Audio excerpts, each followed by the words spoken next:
This show is live. Despite our best efforts, anything can happen. Viewer discretion is advised. We're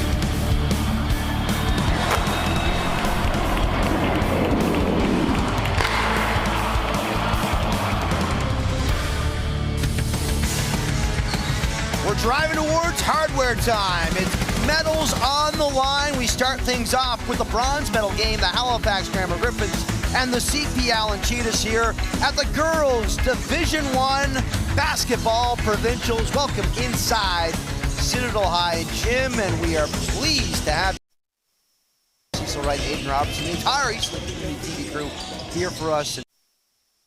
This is a big rivalry game between CPA and Halifax Grammar, the sixth meeting of the year between the two of them. And again, you want a medal. Well, these are two very evenly matched teams, and you know, this is one of those games that I believe could come, quite honestly. And you know, Jonathan Bell, the coach for CPA, is a guy that, you know, we have followed for quite a while. And Carlo Yepes, on the other hand, for Halifax Grammar, is somebody who's been a star at the AUS level too. This is going to be a great game. I can't wait. You talked about it going down to the last shot. That's what it's been in these last five. We expect nothing less here today. And joining Aiden Robertson right now, Lily Blondin, who has put up points this weekend for the Cheetahs. She's standing by. Lily, your team motto all year has been compete. You got it on the warm-up shirts. You've had to compete all weekend here in the bronze medal bracket just to get a chance to come away on the podium. What can you say about this team's resiliency? I think we're just like a special team, like not lost and like being able to come back is like really special. For you as a grade 12, what would it mean to you to cap off your high school? Definitely be really special. Like, this is an amazing group of girls. Like, now is the time, and let's just go get it done. Lily, good luck. Thank you. Player right there, very versatile. She'll do a little bit of everything. And in order for them to win, she's got to make a major contribution. We switch our focus over to Halifax Grammar, and again, this is a Grammar quality over quantity. Only 8 players dressed today, and that is the roster now. Again, this Halifax Grammar coaching staff, they've got an army of assistant coaches. Yeah. Grade 10, Kelly Kim, unfortunately, she is out with a concussion. A nationally ranked Taekwondo competitor, and she's fighting and from the bench for her teammates. Grade 10, standing by with Aiden Robertson. Kelly, out this weekend with a concussion, unfortunately. How hard has it been watching your team play? Like, not that hard. I know they're like really good by themselves. I love seeing them like try their best, and then they're like I see that they've improved like since the start of the year, and they're like really good now. As a grade 10, a younger player on this team, what's it been like learning from the grade 12s, the leaders of this Grammar group? I see them like as my role model. Every single one of them, they're really nice to me. They support me, and when I'm like really lost in the drill or something, they really like help to like guide me through it. Yeah, they're like my biggest role model. Well, Kelly, next season. Well, they're going to miss her size in the lineup and her athleticism. I mean, you know, 6'2", 6'3", and she's almost looking him right in the eye. So they're going to be without that length. But this is still a good team anyway. It'll be interesting to see how it unfolds. I'll say Aiden 6'1.5", and we're going to see how everything measures up here as we take a look at the bracket here for the bronze medal. And this is the bye. It's CP Allen. They lost their back. They fight against CEC. A big win here over Armbray. It gets them here in this match. Grammar, the loss to Citadel. They had North Nova, and Grammar's rested. CP Allen, quick turnaround. We've got ourselves a classic coming up for the bronze. Anybody who thinks that this game doesn't matter is crazy. This is a big game. Big games coming up here on Eastlink Community TV. Our first of two, it's the girls Division I high school basketball medal round.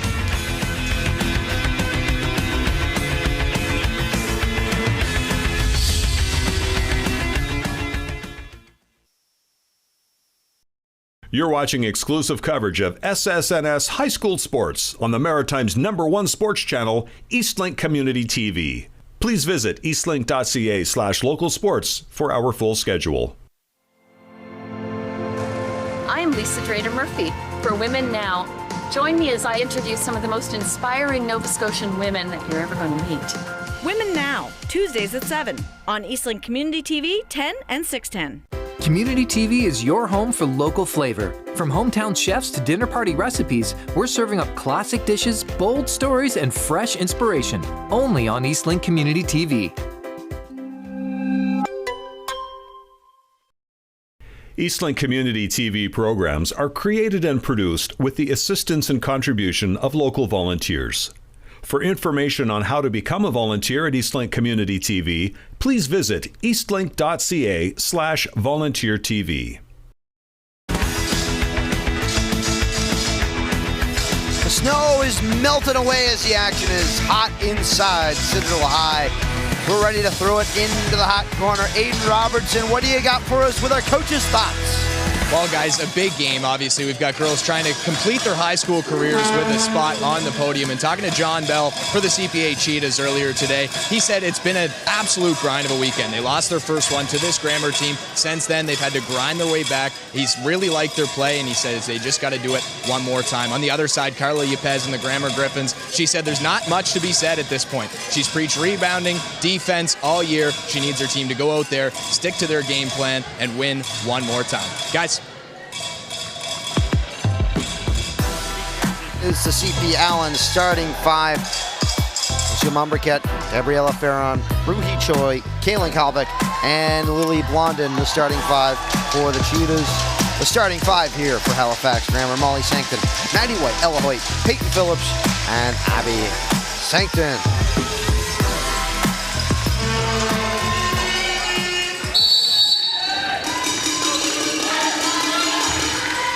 Ready for the tip here, our officials tonight. As it's Ryan Maxwell, Jim Bryan, and Daniel Muse. Cheetahs control off the tip. Lily Blondin down deep. Kicks it out to Mumberget off the front of the iron. It's swatted around and it's picked up by Halifax Grammar. Ella Hoyt, who had a tremendous game yesterday. She really led the pace for Halifax Grammar. She's a great shooter. Grammar, a tough loss to Citadel. Coming in off the win over North Nova earlier today. CP Allen. There's Blondin there on the defense. To denial for Hoyt. Ruhi Choi. Go work from the top of the arc. Puts up a three off the front of the rim, and it's going to be controlled. Grammar off the defensive board, a one and done. Hoyt attacking the rim. Underneath the basket there is Farron for the rebound. Turnover. Good defense. Grammar coming back, Molly Sankton controlling up top. Hoyt goes to work on the wing, takes Choi to the basket. It's going to be short of the shot. Beg your pardon, it's going to be Choi on the board. Umbercat there on the defense. It's brought up there by Farron. Gabriella opens the scoring.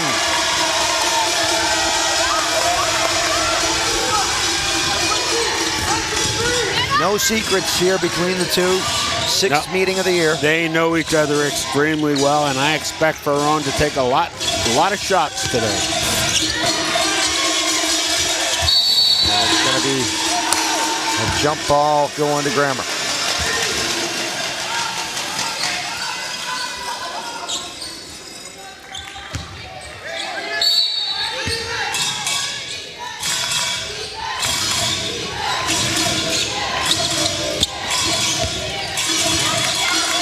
Inside out game, and that was a nice flip to the hoop there by Peyton Phillips.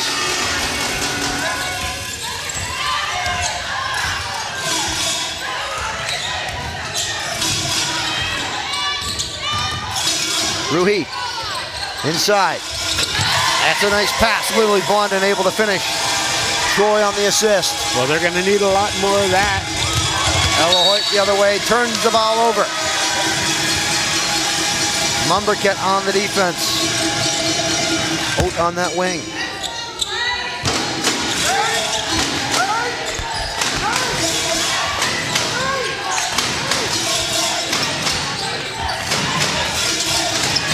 Troy calling for options.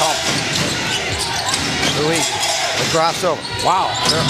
Gabriella Can't connect, and it's underneath the basket. Rebounded there by Halifax Grammar.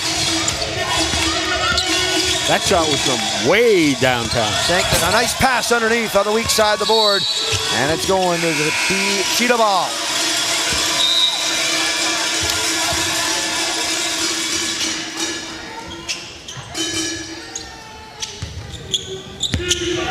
First sub of the game, Carly Williamson off the bench for Grammar. Again, we talked about them only having 8. A short roster all year. Humbercat underneath, Willie Blondin flips it off the glass. That was an excellent shot. A difficult shot, too. Hoyt back over to Williams. Phillips alone with field goal for Grammar. Rump of the iron, no good. And a foul called. 2 shots coming.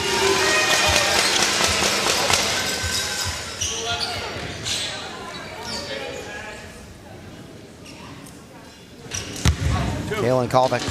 It's going to be her first.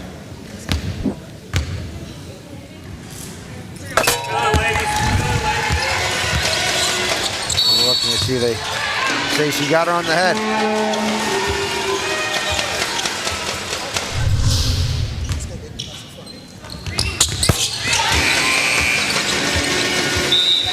Two for 2 from the line as Molly Parker checks in.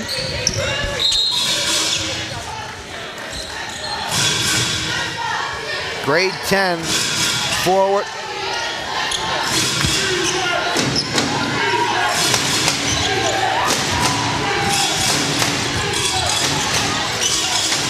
Humbercat bringing the ball up now. Yeah. Good matchup there with her and Hoyt. Bella inside. Back to Blondin, who puts it on the deck. Troy calling for it. It's off her fingertips. She'll gather it back. Passes into space. Shot clock. Dwindling. Look at the loop. Blondin gets it. And it's going to be 2 shots coming. Lily Blondin, late in the shot clock, bailed out.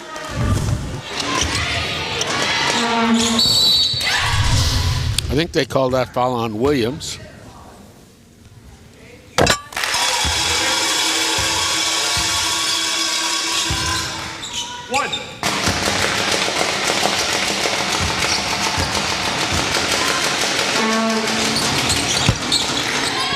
Off on the second, 5 points for Blondin here early.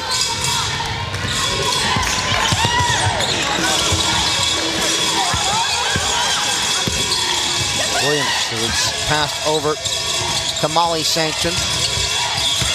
Molly with the ball down low. It's going to be short of the attempt. Flips it up, gets a fresh 24, second chance, and shots not falling right now for Grammar. Phillips did everything but put that in.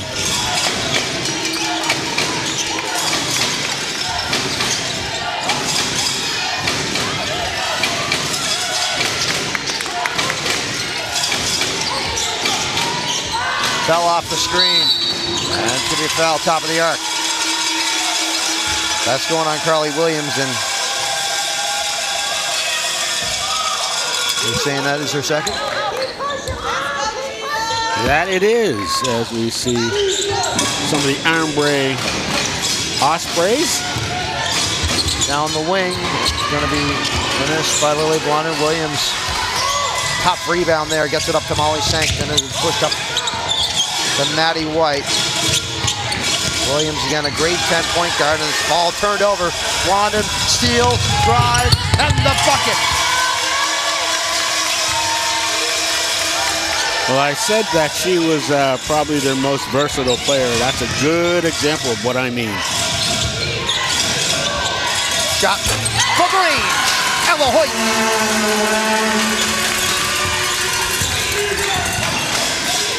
Brings into a 2-point game. First 3 of the afternoon.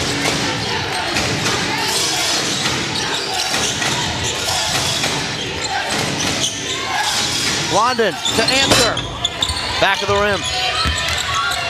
And it's going to be rebounded by Hoyt. She's going to push the tempo. They got numbers. One more. Out to Maddie White. Fight on the court. Grammer maintaining possession. It's a loose ball. Everyone's getting to the deck. And CP Allen has it. Now it's a rugby scrum, and it's going to be a jump ball. Break out the knee pads.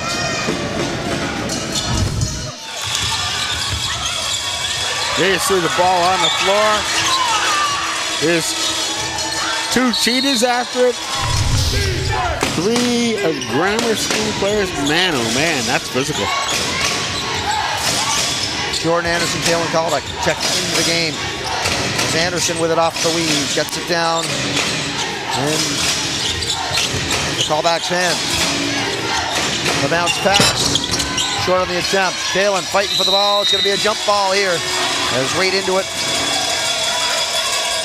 Elijah Legier. Legier has provided some tough defense yesterday in that Grammar Citadel matchup. And she's going to have to do the same thing today.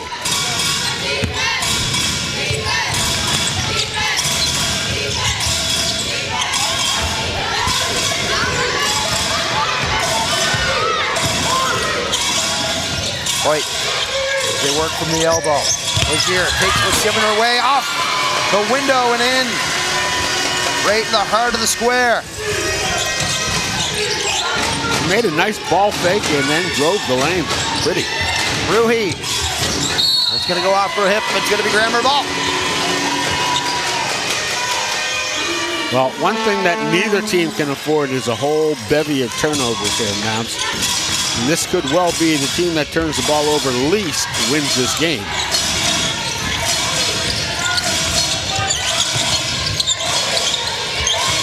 Peyton Phillips, the handoff, popped out, and it's going to be cheetah ball. Speaking of turnovers, as Maddie White sets the check back in for Grammar.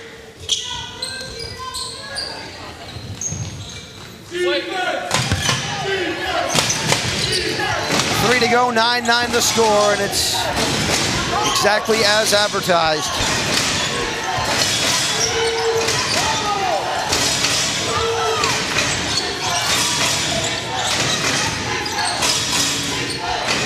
Joy, corner, Molly Parker, wide, and it's going to be rebounded by Sancton.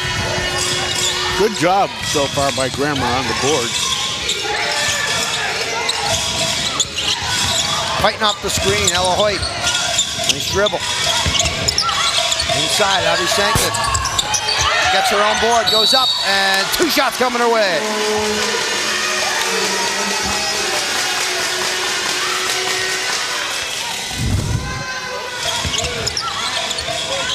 It's going on Jordan Anderson. It's going to be her first. Cheetahs go to the bench.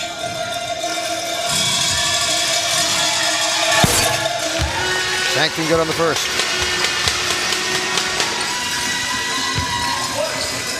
Carly Pez. Talked about it being a stand-up in the AUS. Worked with the Dow coaching staff. Done great things here with Grammar. She certainly has, especially short-handed like they are. Great defense underneath the hoop as Sankton gets back there. Now, quick transitional. White won't fall, but two shots coming her way.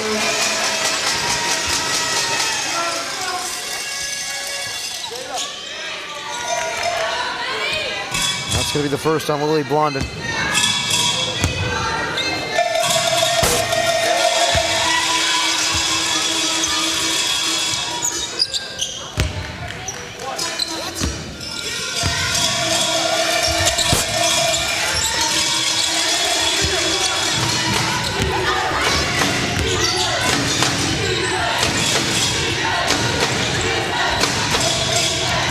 Inside.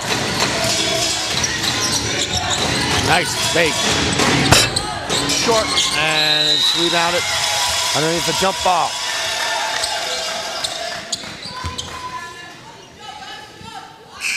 You see Jonathan Bell, he's upset because he believes that last foul was not on Blondin, but rather on callback. But I don't believe the referees are going to change the call now.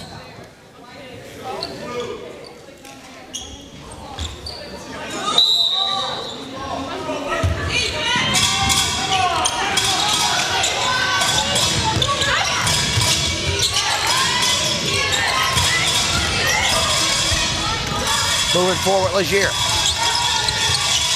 Cross court, throws it away.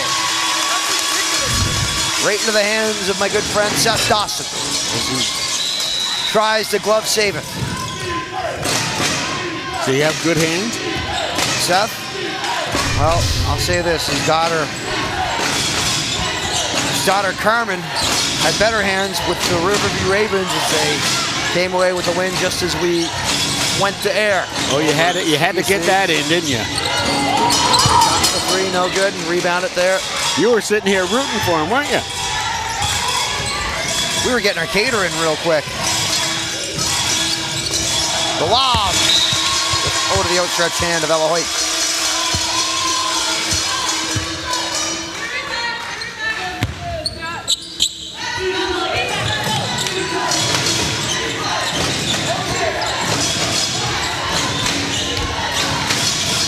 Mummercat. Get Alwam back to Anderson. Anderson, a tough take to the hoop. Her first field goal of the day. Yeah, she was missing in action for a good part of the year with a lower body injury, as they say, but nice to see her back. Molly Sancton backs her way into the mid-range. Picks it out. Abby Sancton flips it up and in.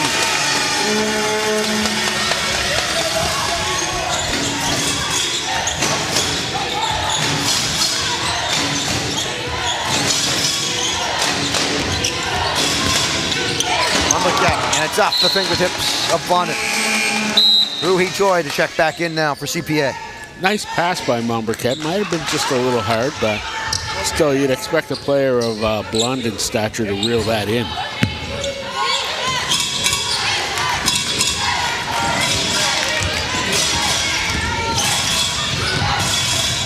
The pop-up, and that will just rim out. Joy now. Inside. Blondin takes on three. Goes up. Won't fall. The two shots coming.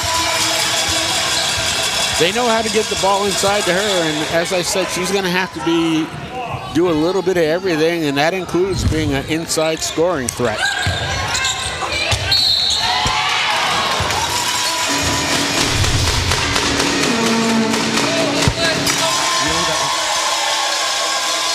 One goes in.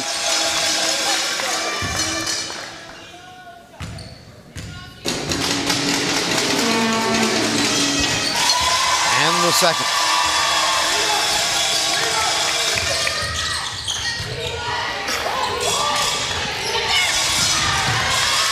Turned over. Mumbercat. Dying seconds of the quarter. Blondin to the hoop. And two shots coming away. A big swing here.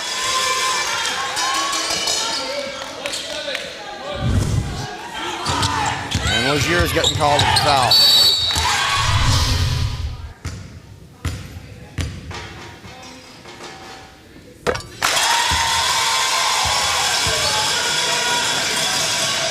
One.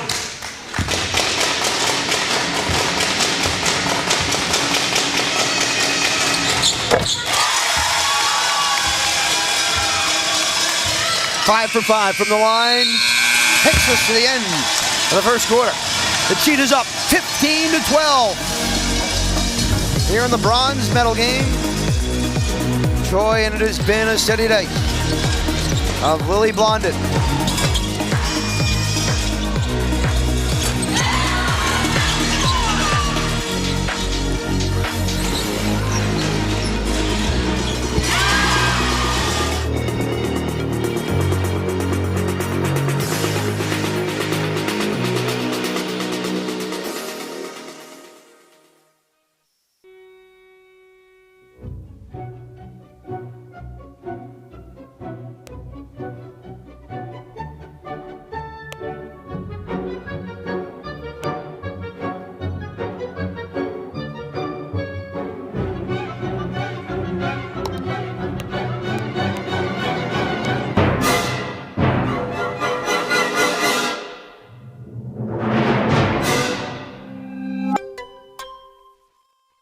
The Maritime Pro Stock Tour on Eastlink is sponsored by Mr. Lube Plus Tires.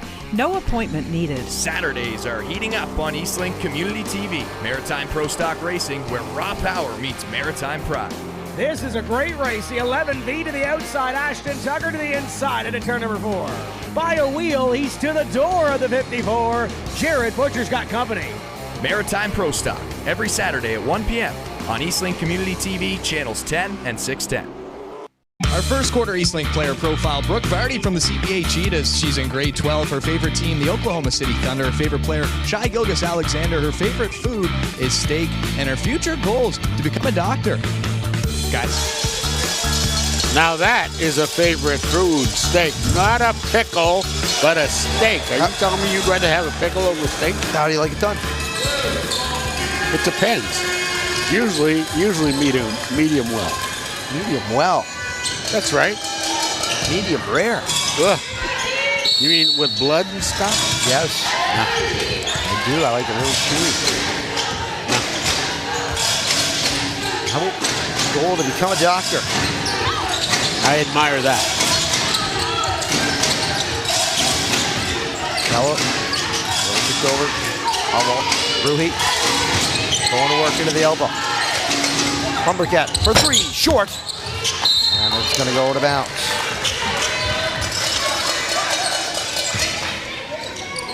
I was watching Coach Bell during the timeout, and he's still peeved about that foul call on London.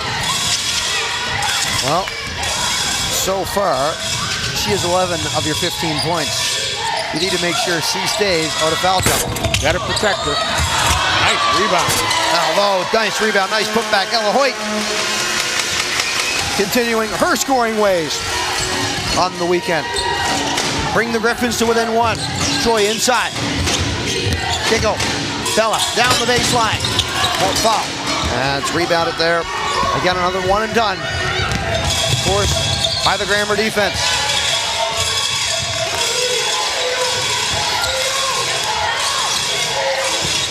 Williams. Off to Peyton Phillips. Ella Hoyt into the zone. Williams over the top. Floater. Won't go.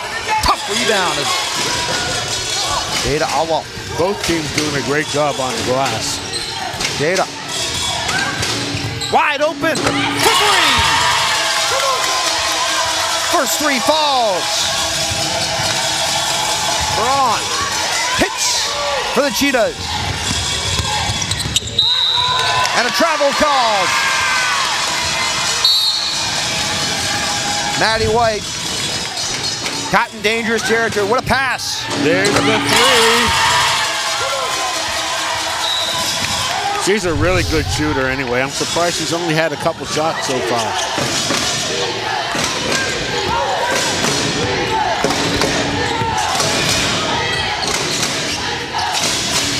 Choi going to work up top. Bella swings it across. Last touch. Going to stay. Cheetah ball with 10 to go on the clock. Lazier there for the disruption. Coach Lopez and Coach Bell. The drive inside, float to the lane, no good. As Blondin can't convert. Great rebound once again. Ella Hoyt. Great play, Ella Hoyt. You see her catch and go from half court.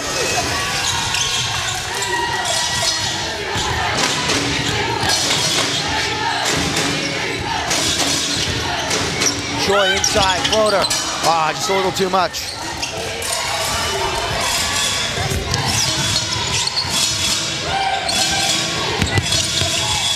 Nice pass. Cross the paint. Peyton Phillips, the recipient. Tied at 18.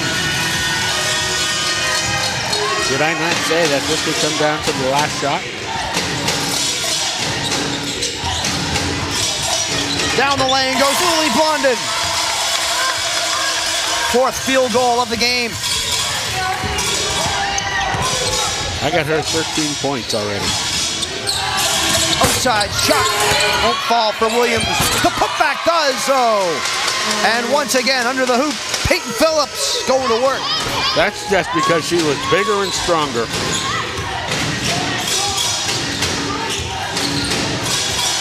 Humberget from the corner. Guarded very well. The ball into Blunden. The kick out. The shot from Awaltz. Short, and it's rebounded by Molly Sancton.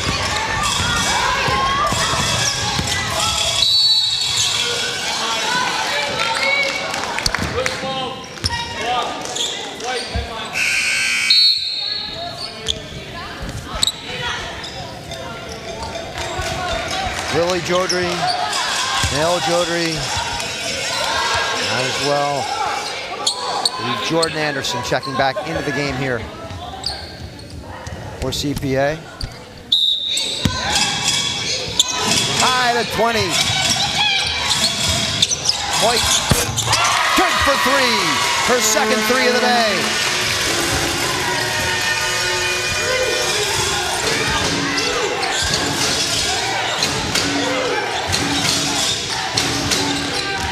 Joy, pass inside. And it's turned over. But no foul call, beg your pardon. She is going to be a foul on Carly Williams. That's her third.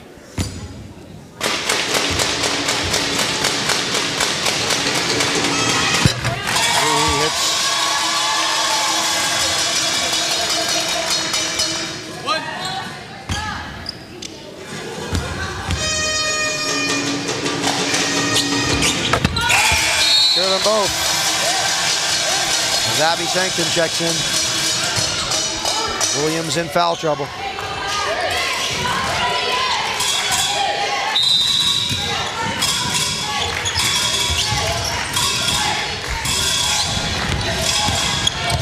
Nice pass. Rozier making something out of nothing at all, but it's a little heavy on the shot. Ball popped up, Jordan Anderson looking to run.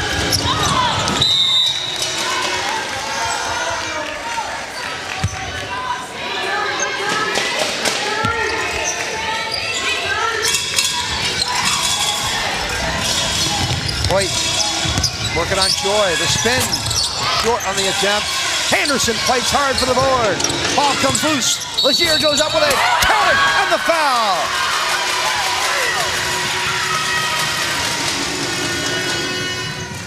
Tough basket underneath.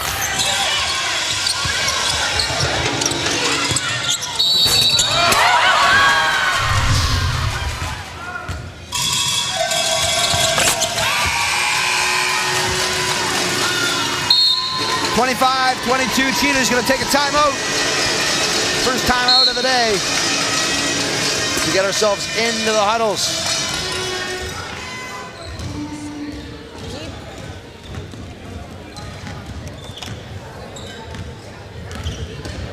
And you punish him, it's like a stop. It's transition, right? And I know, we are conditioned to run 44 the whole game. We are, but we got to get to our spots, and it's got to be quick. 44 is not passive. That's got to be a hard. And I know they have 4 people up, so it's tough. So that's why we took it off a bit. But we're gonna go back to it. So everybody's got to come up. I know you're the middle girl, so you just got to come up a bit. Okay. We're going Chicago. Okay. Hear me out now. We pass the ball. We put it on Ella. Molly, finish her cut. Who is this? Malaya. Get her. Perfect. Okay. We have the ball right here. Abs, I need you to space the floor a little bit so they have tons of space to do it. If your girl overcommits, you'll have a 3. Peyton, go screen. Ella, if you don't have the rejection, please use it. Go shoulder to shoulder, and then you have Malaya right here, ducking in. Okay, you have Malaya right here, or you have Peyton on the short corner. Or you have your shot. Be aggressive, okay? I like Coach Yepez there, her very last words. Be aggressive. This is a team, talking about CPA, that you have to get right in their face, because if you don't, they'll take advantage of every opportunity because of that man right there. He's got them well drilled and trained, and it's just a joy to watch and call their game. Well, it looks like the stadium pulse has affected them by how much the shake is going on here. This has turned into the number 9 ranked hardest place to play in NCAA college football 26. Aiden gets that reference as Lily Blondin going to get charged with the foul. And she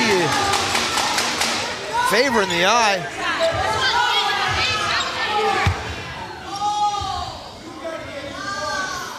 I didn't see what happened. I don't know if we got a replay on that or not.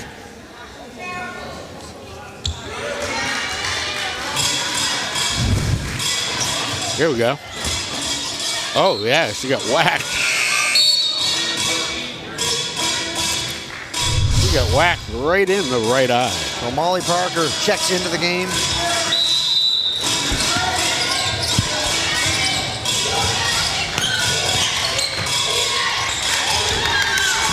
Comes up the court, Ella Hoyt. Hoyt in and out. Great rebound there by Anderson. That was a great take by Hoyt. She's a good player.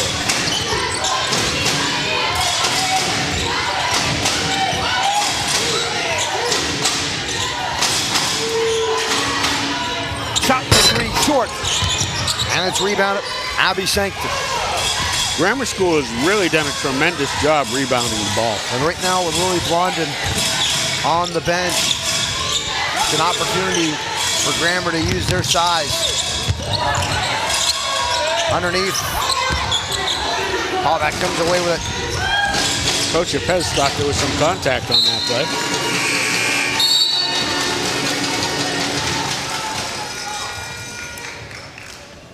Mumbercat checks back into the game. It's going to be a timeout called. Grammar and Carla Yepez with 4.5 to go. With that 4-point lead. Okay. We have the ball down there. You have to execute on 1-4. Okay? The last couple of times they are face guarding you and you're taking the backdoor cut, and that's perfect. You're reading, so that's good. Once we get it over to the side, put Abby right here, okay? Put Malaya right here. Peyton and Molly in the corners, okay? These can be Molly or Ella, and these can be Molly or Ella. From there.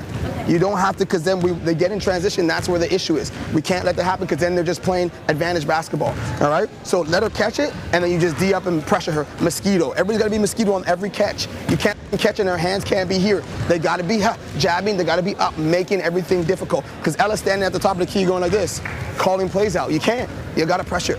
Pressure is what works for us, okay? So we're going to go back to 44. We're pulling back. We have military right now, but you just got to be up and work. Don't get beat long, okay? Offensively, we're good. X is looking good. But when we get into, we got Texas, but we got 55. Keep being aggressive. Let's go 55 right now. That's a screen and then rescreen, okay? Let's go. We got it. I like that reference to mosquito defense. You know what that is? Remember I was talking yesterday about good defenders being a pest? Yep. That's what mosquitoes are, right? You nailed it. Lily sitting on the bench. She looks okay, ready to come back in. 4.5 to go. It's Grammar by 4. Blondin is talking about the 2 fouls. She has had the bulk of the scoring for the Cheetahs. Now, CPA looking to go back to their team concept. Ruhi Choi. Out to Mumbercat. Bounce pass. Down the wing on the weak side. Parker. Caught. Shot clock. Down to 5. And the foul called.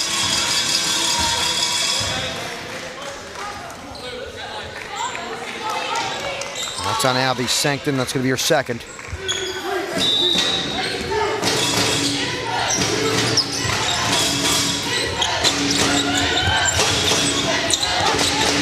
Choi. Inside out. Off the glass and in. Ruhi Choi.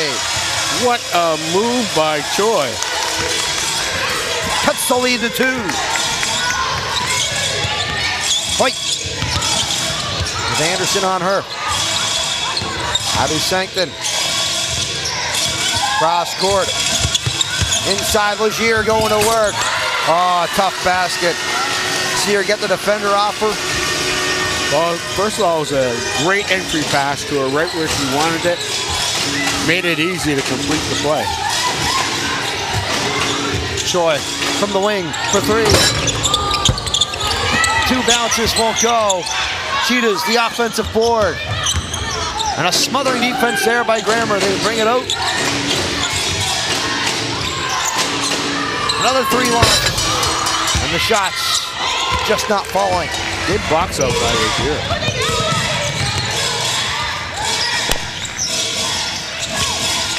Sankton down the lane.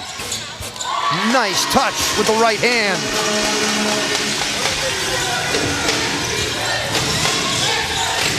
Six-point lead for Grammar, their biggest lead of the day.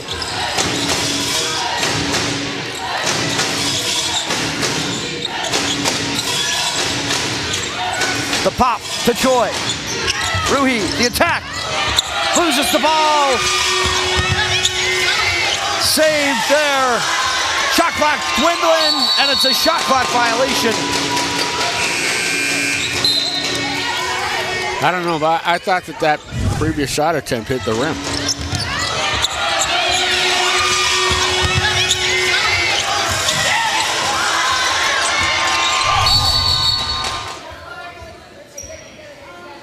Referees are going to get together and have a chat.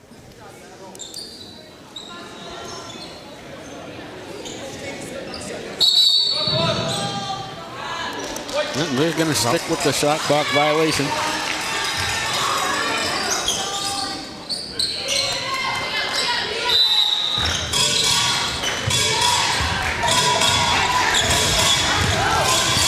Elohoit.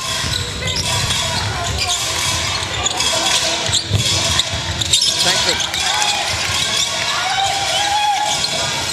Cross to Elohoit.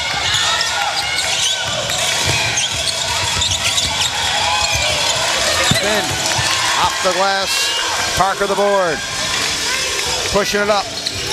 Mumbercat.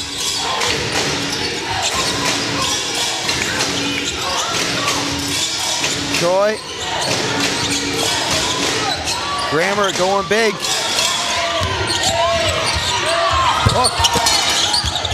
Offensive board. Hook on the rim.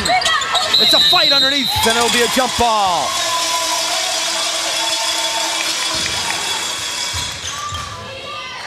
Jonathan Bell just looks beside himself. I'm trying not to laugh when he looks over here, but it's hard. Well, for Bell right now, he's had two tough ones go against the Star. And right there, Molly Sankton down the lane on the shot clock. And that has been a big swing right now. It is an 8-point game. Well, he's got to get Blondin back in there to even the score, if you know what I mean. Parker. Tabella. Great basket there, coming across the paint.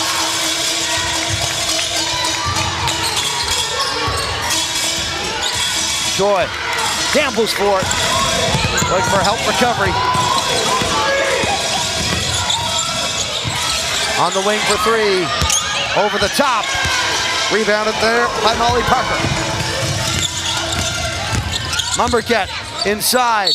Two shots coming away. Very intelligent move by Mumbercat to draw that foul. Molly Sankton charged with her first.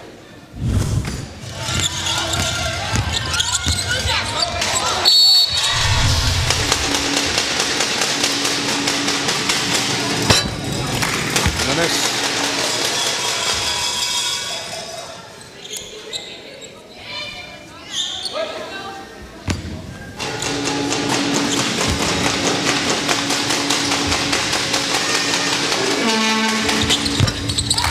For 2 on the line, offensive board, right back up, just can't get it to fall.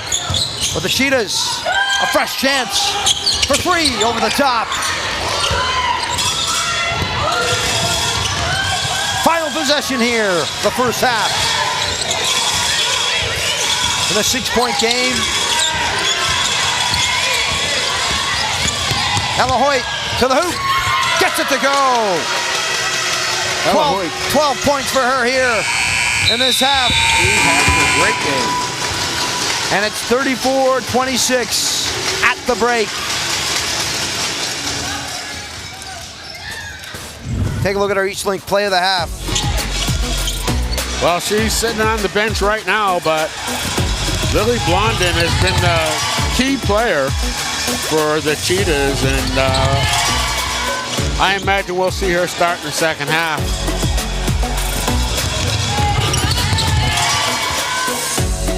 Great finish there, Lily Blondin with, as you said, 13.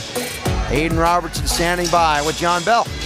John, you get to deliver one more halftime message to this team. What's it going to be? And we ain't going to quit. We're not going to die down. We're going to keep playing, keep pushing. We got to get our girls on the proper spot defensively. A couple things haven't gone our way right now, but we just got to make sure that we're on the wall where we're supposed to be, because right now, in a game like this, we can't give them such easy baskets. Compete, right, John? That's what we got to compete. Cheetahs are going to try and compete and come back in the second half. Right now, 34-26. Stick around. I got Jasmine Kane, the head coach of the Citadel Phoenix, after this.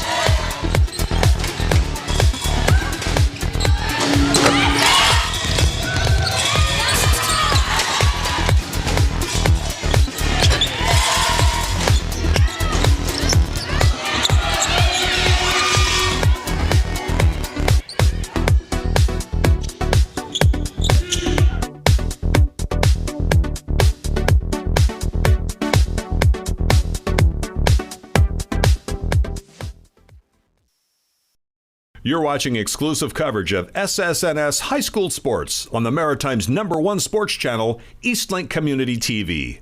Please visit eastlink.ca/local sports for our full schedule. There's an eagle flying with us. Look at that. Very cool. We actually have an eagle flying with us. You stayed a bachelor your whole life? Yeah, I guess so. But my life isn't over yet. Yeah, there you go. Maritime Machines is heading into the woods on an Argo. Maritime Machines. Wednesdays at 7 on Eastlink Community TV 10 and 610. When visiting Halifax, smart travelers choose Future Inns. They offer comfortable rooms, the Redwood Grill, and conference spaces for up to 125 people. A great location with tons of parking. Future Inns, Halifax Hotel and Conference Center. Proud to support this program. Craving a taste of Newfoundland? Join me in Bonita's Kitchen.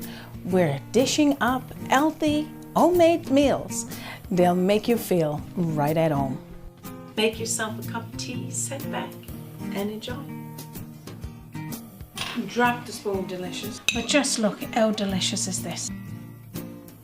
Bonita's Kitchen, Tuesday at 12:30 on Eastlink Community TV channel 10 and 610.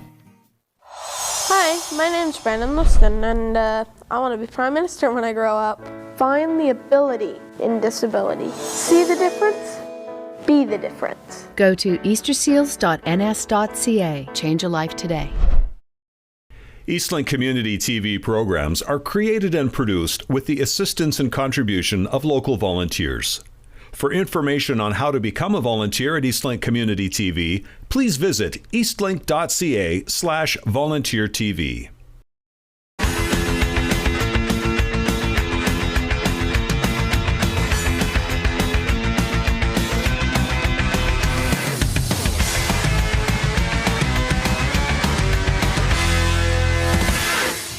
Welcome back to the half at Citadel High. Right now, Grammer leading CPA. I'm joined by Jasmine Kane, the head coach of the Citadel Phoenix. Jasmine, congratulations on running a great event this weekend. How are you feeling about how things have gone for your team? I'm feeling very good. I think they came and they performed and they've done everything we asked of them, so ready to go get this banner. Ready to go get this banner. Add another one to the long list of banners in this gym. Now, you obviously know these two teams out on the floor right now very well. What are your thoughts on the first half? I think it's a very good first half. Both teams are competing very well. It's going to be about who wants it more. Great coaching staff, great players. It's just going to come down to what team wants it more at the end of this game. And part of that goes into this bronze medal format we were just talking about, and how both teams are hungry to get this medal and finish on the podium. Now, for you going into obviously a big game, first championship game for Citadel girls since 2019-20, so this is a big one. How are your nerves, your emotions coming into this? I think I have a little bit of nerves, but good nerves, right? Nerves are always good, and I try not to show it so much to the girls, because if I'm nervous, it makes them nervous. So we're going to treat this just like any other game. It's just a regular game, and we got to go get the win. That's the message to the team, is it's just every other game? Yep. That, obviously easier said than done, especially for the grade 12 girls, that this is their last high school game no matter what. Definitely. So it can be tough to balance. Now, it's been a tough weekend for you guys in the schedule. A bit of a gauntlet just to get to the final, and you're the top seed. I know we talked about it a little bit. Do you think that makes your team battle-tested and really ready for this gold medal game? Yeah, like just happened to play through that adversity. It built some resilience, and when the big lights come on, it just means that we're already ready to go. Citadel likes playing on Eastlink, and we like getting into your timeouts. That's a great bonus. Now, at the end of the day, if we're leaving here and Citadel is leaving with a gold medal, what went right for the Phoenix? I say what went right would be the girls buying into the system and trusting the process. We started out the season, I think we had about 6 grade 10s, a couple of new girls, new additions, and we started out with 2 losses, but they trusted the process. Every day they showed up, so that would just mean all the hard work they put in, the long nights, it all adds up right here. It all comes down to the final 40 minutes. Jasmine, thank you for taking the time here at halftime, and good luck to you this afternoon. Jasmine Kane and the Citadel Phoenix, stay tuned as they take on Horton in the gold medal game at 4 p.m. But for now, we got 20 more minutes of basketball. The Griffins lead the Cheetahs 34-26. Stick with us. Second half up next.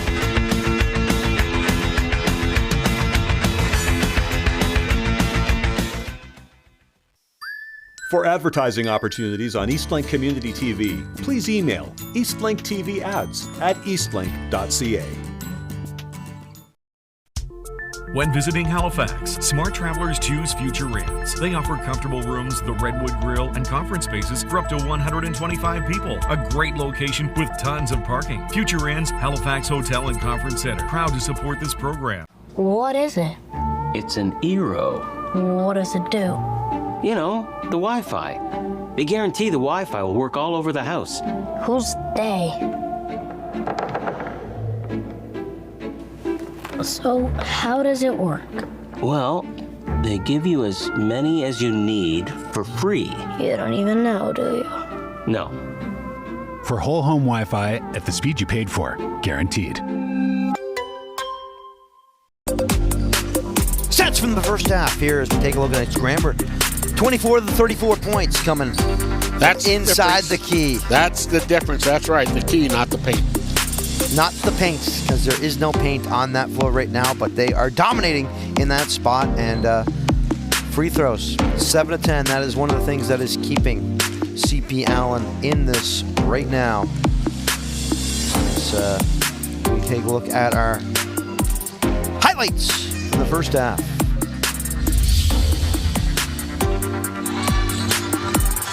Ruhi Choi. Nice distribution and a steady dose of Lily Blondin was the story here for the Cheetahs.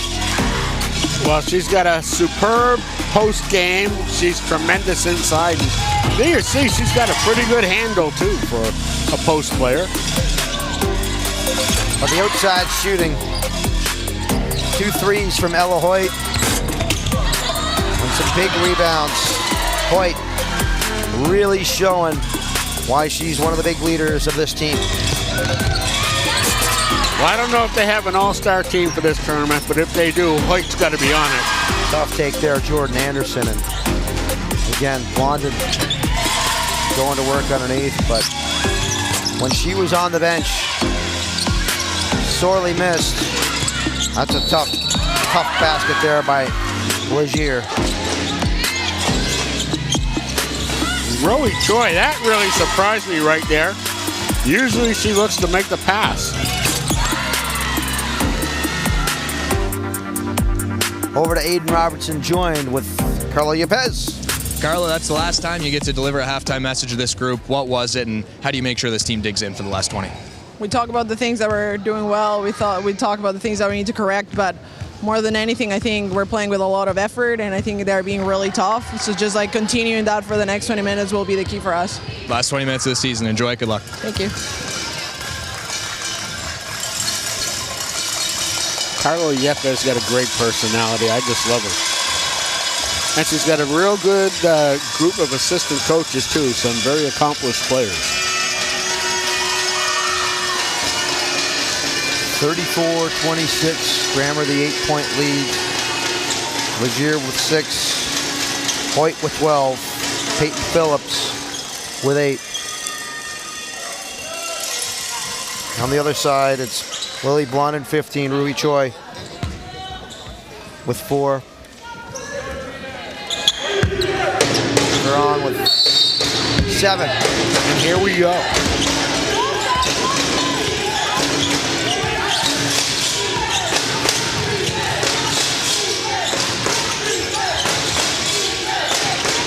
Choi. Nice dribble. Nice dish. From the corner. For 3. Won't fall. This was the story for the Cheetahs in their first round matchup It's back the other way. Ella Hoyt opens the scoring here. Second half, but was the Cheetah team having trouble hitting their shots, and that had them in that consolation round. 10-point. Grammer spread. Blondin with the ball, her first touch here in the second half. Blondin right to the hoop. Yeah, they're going to need a lot more of that.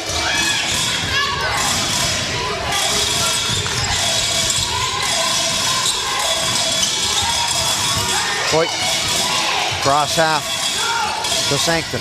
Molly, back to Ella Hoyt. There's Grammer. Again, trying to find the penetration into the paint. Draws the rim, nothing else. That was a difficult shot in the first place. I think they could have done something better than that.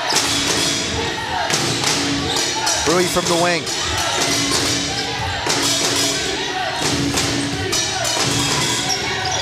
Barron inside. Off the high glass, no good. One and done. Legier there for the board. Good box out by Legier. She is a really good rebounder.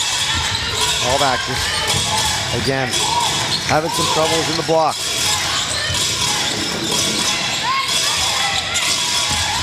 Hoyt down the lane. Won't go. Blondin the board.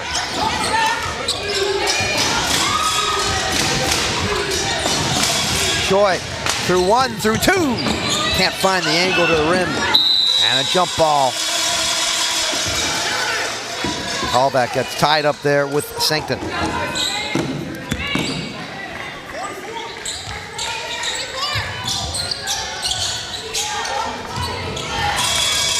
The press break there from Grammer. The three in transition won't fall. The one and done. Nice fight there. Super K, Kaylin Callback. Got a foul.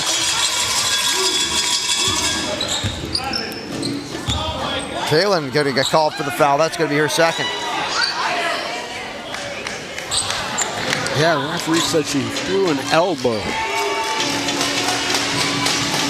They don't do that in this sport, though, do they? Back in comes Molly Parker.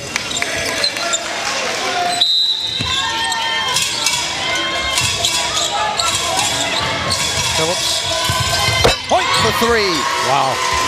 Third three of the day, Ella Hoyt.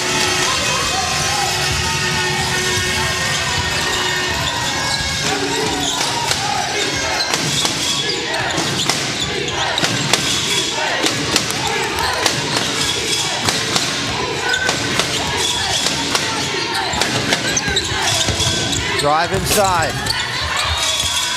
Won't fall. Good job on the boards once again by Grammer. Pass inside. And the triangle offense goes to work for Grammer. And they're up 41-28. Forces a timeout by C.P. Allen. Great passing on display. Halifax Grammer. Yeah, that time it was Legier with the pass. Over to Aiden in the corner. Yeah, guys, well, a very important shout out here. March 8th, International Women's Day, as we all know. A very important time to celebrate the progress made in advancing women's rights and highlighting the efforts that are ongoing to ensure their full participation in all aspects of society for gender parity. So shout out to all the women in our life, all the women on our crew, and all the women involved in making this great weekend of basketball happen. Good stuff, Aiden. Good stuff, Morgan. Oh my, don't give us that face, Morgan. Come on now. No, Morgan just gave us the look. Jeez, Morgan, Jessam. We're putting you over. And that's Morgan. That's the thanks she gives us. Everyone watches women's sports.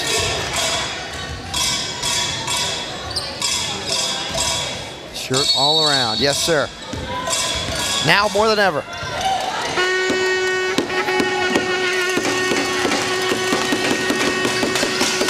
I love the fact that all the spectators are having such a good time here.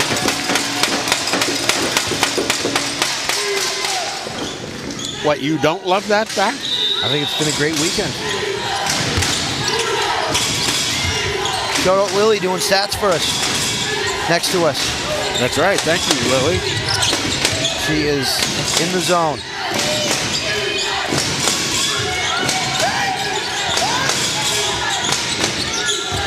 Smothering defense, turned over. But a foul called, and it looks like it's going on Legier.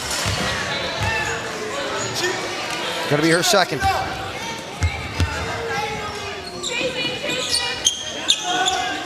There you are.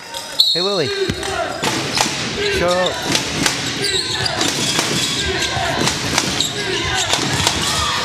Inside. And that falls.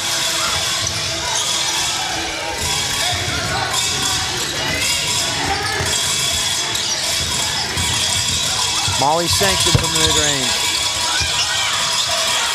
The fight was here. Throws it away.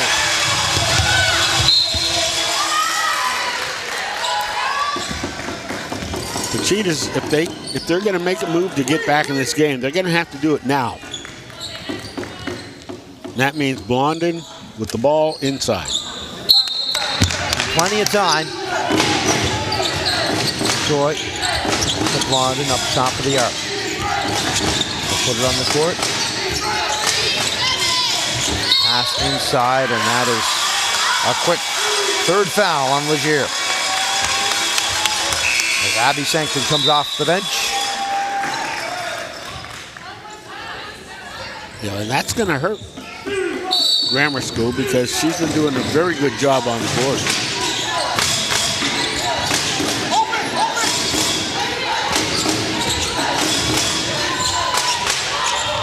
Choi, the miss.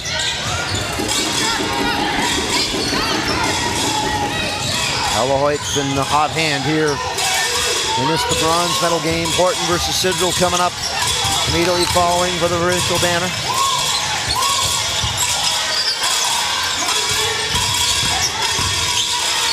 Spin inside, tough basket. Molly Sancton. They got scores all over the place.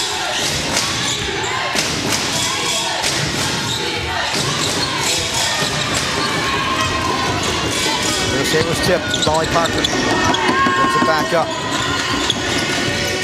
Shot clock down to 5. Plata puts it up. Draws the iron. Offensive board. Great take there. And Gabriela Ferron. She is a heads-up player. I love her game. Down the wing. But Grammer executing the other way. Just won't fall. It's going to stay at Halifax. No, it's going cheat away. I agree with you. I thought that was off of Cheetah.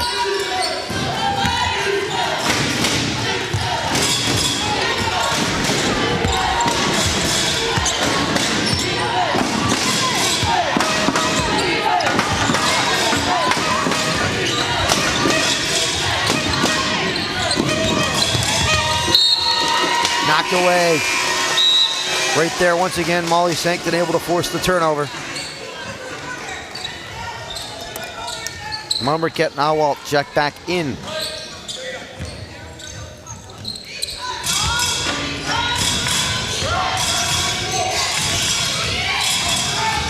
Behind the back.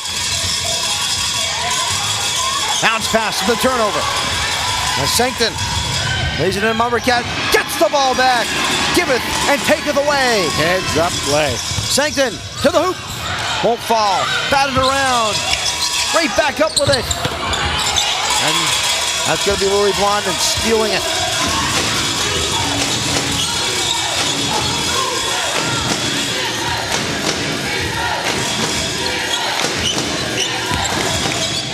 Inside. Short.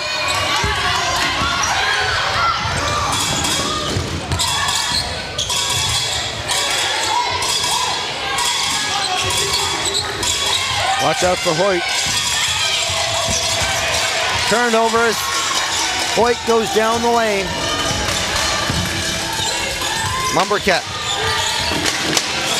Get Awalt. Blondin.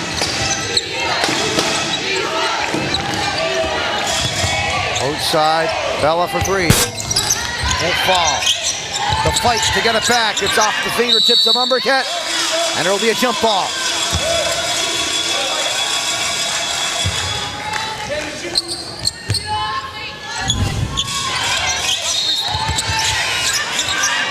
They see the held ball.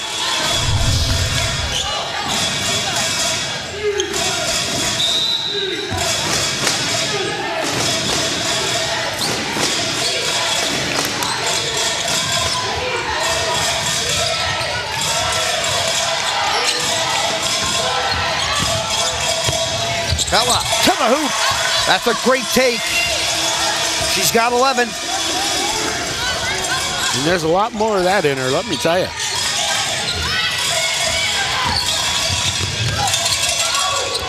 Alahoit, and she kicks it back out. Now Molly Sankton inside. Peyton Phillips unable to handle the pass, and in comes Molly Parker for CPA. Legier back in for Grammer. 3 fouls on her. And Blondin just took a seat. 5 boards for Blondin right now. Allback with 5 as well.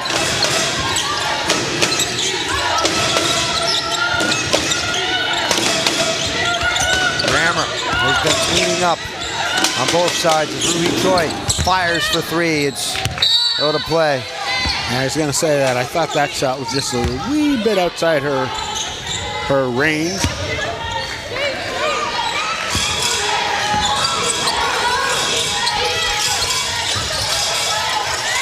The double team to force the issue, and Hierro. Alahoit, none too happy. None too happy with that double team.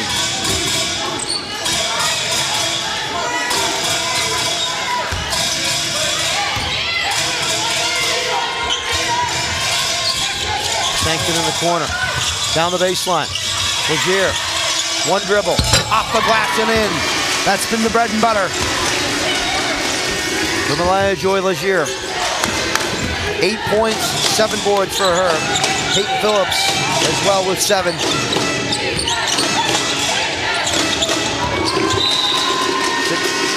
points for Phillips and 7 rebounds. Again, Lily with the stats.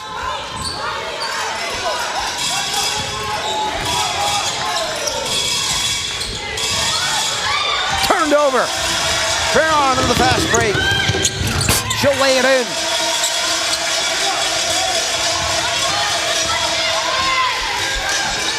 Grammer with the 9-point lead, and it's been back and forth between 11 and 9 the entire way in this third, and that is a massive bucket.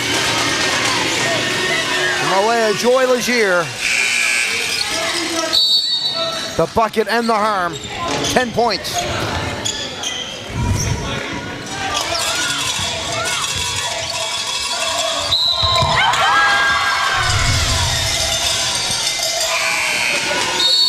Jada Owalt picks up her first as Blondin checks back in. And now a 12-point Grammer lead.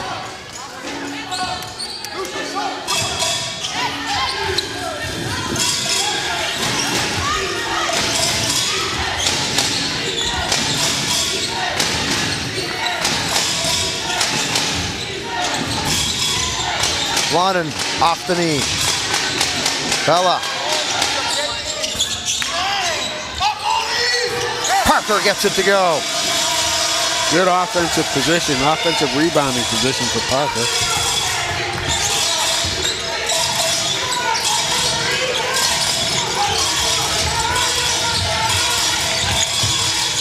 Legier goes up with it.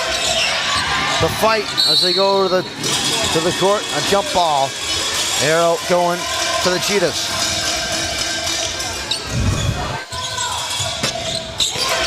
There you see the fight for the ball.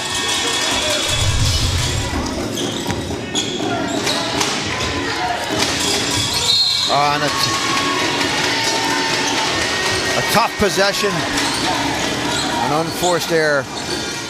Over to the fingertips of Umbercat.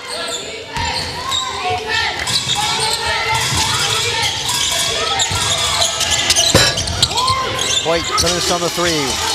Ruhi, the rebound. Joy, right to the hoop. And she's fouled. 2 shots coming.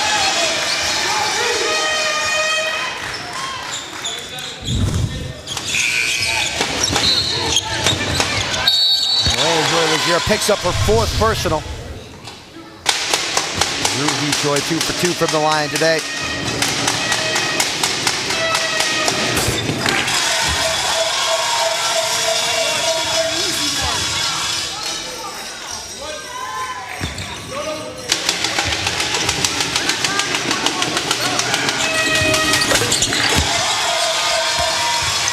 Six points for Choi. His Grammar lead down to 8. White. One around. Maddie White. Ella Hoyt. Skip pass to the corner. For 3. In and out. Underneath the boards. Hoyt. Once again, Ella Hoyt.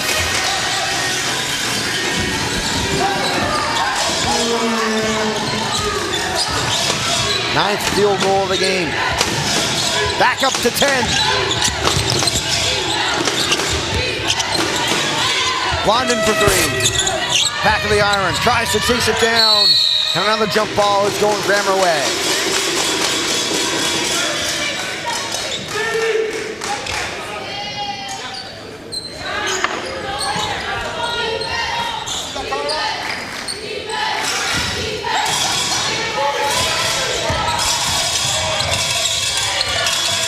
Got it shoot.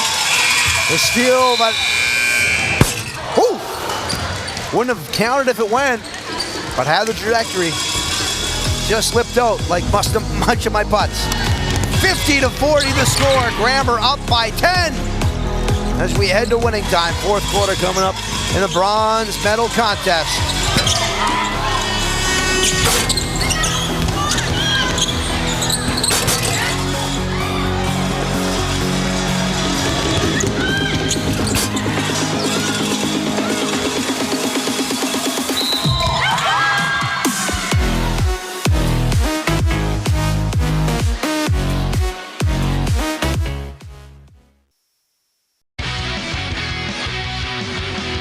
Maritime Junior Hockey League playoffs on Eastlink Community TV. Check local listings or visit eastlink.ca local sports for schedule. When visiting Halifax, smart travelers choose Future Inns. They offer comfortable rooms, the Redwood Grill, and conference spaces for up to 125 people. A great location with tons of parking. Future Inns, Halifax Hotel and Conference Center. Proud to support this program. QMJHL Friday Night Hockey on Eastlink is presented by CarStar. Eastlink Community TV is the home of QMJHL Friday Night Hockey. Peyton Kelly, his first in the queue, scores! Nathan Lee stays red hot. What a goal and what a first! Kuliakovic! The Cape Breton Eagles take on the Charlottetown Islanders Friday, March 13th at 7 p.m. on Eastlink Community TV 10 and 610. 4th quarter Eastlink player profile for Grammar's Ella Roger, the grade 10 shooting guard, listed at 5'8". Her favorite team, look at this, guys, it's Grammar. Her favorite player, Paige Beckers, her favorite food, sushi, and her future goal is to improve and go far in basketball. So now, Cecil, we know you don't like pickles, you like steak. Your thoughts on sushi? Yucky poo. Nope, I brought him in Ari once, the sweet tofu he was a big fan of. And I already, I'm setting up to take Cecil out for a nice bowl of ramen coming up. That's not sushi. No, it's not. It's a nice noodle soup. Troy? I didn't say I didn't like pickles. Blonde in the mist. You did like an Ari, though. What's that? That was the sweet tofu with the rice in it. Oh, yeah. You did like that. That was good. Start you small, man. Next thing I know, get your sweet potato roll. Then you want the California roll. Not a friendly roll there for Grammar off the missed 3 from Molly Sancton. Ruhi Choi.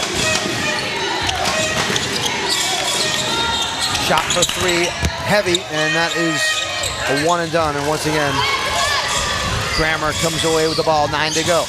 Molly Parker lucky not to get it called for a foul there. Progression down as Charlie Williams back in the game. She had 3 fouls, sat most of the third. Maddie White, the miss. Over the back. What a tough opportunity there for Sancton. Trying to create space over Choi. Yeah, Choi trying to show the official that she was over her back.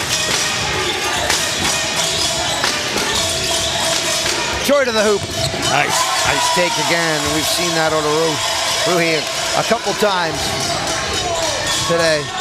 Need a couple stops and a couple hoops for the Cheetahs.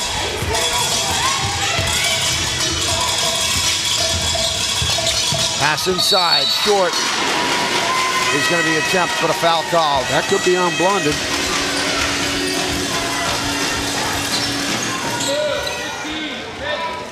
That's going to be on Molly Parker.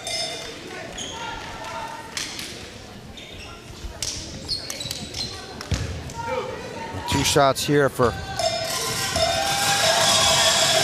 Hoyt, I believe. No, Peyton Phillips. Ponytail got in the way there. What are you talking about? Didn't that go in? It sure did. The ponytail got in the way for me seeing her number. Oh. Just when you think you have all the answers, I change the questions. Let's come here to call a basketball game and chew bubble gum, and I'm all out of bubble gum. Choi over the top.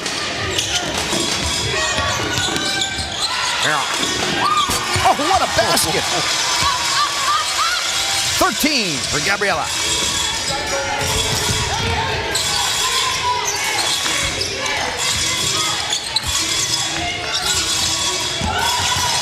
Carly Williams floated from the elbow, no good. All back to rebound and back up to New Heat. You got to make a move right now. Choi loses the ball. He couldn't bring it across. Maddie White comes away with the steal.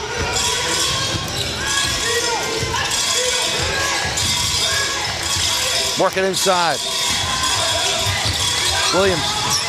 Hand off to Sancton. It's Molly Sancton trying to get some movement and options. Out of it all. The shot short from Phillips.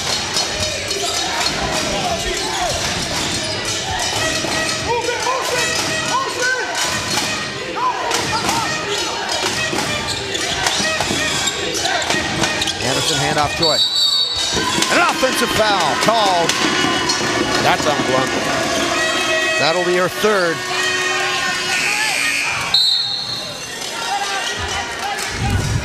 Good, I want to see this. She gave her the elbow.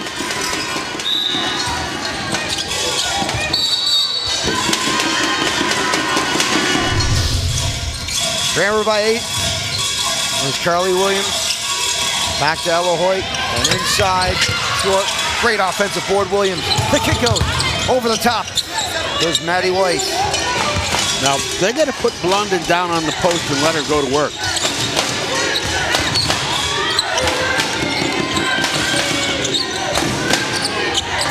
Joy off the screen. Good Jordan. Blondin, spinning lane. Hook goes! Need I say more? Grammer lead is 8. The screen. Hoyt. And a foul called.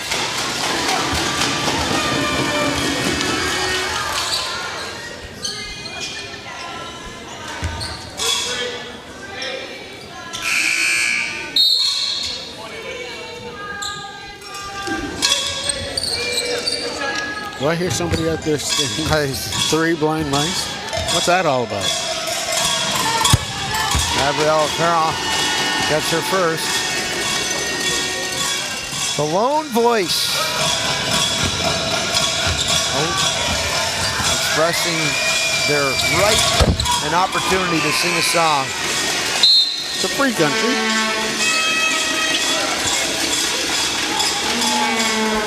Both good from the line.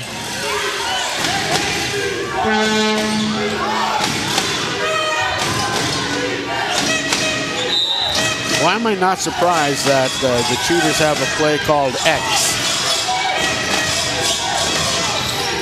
was kicking myself that I didn't bring a CBU sticker to slap on Coach Bell's old Sanovex clipboard, just for good measure.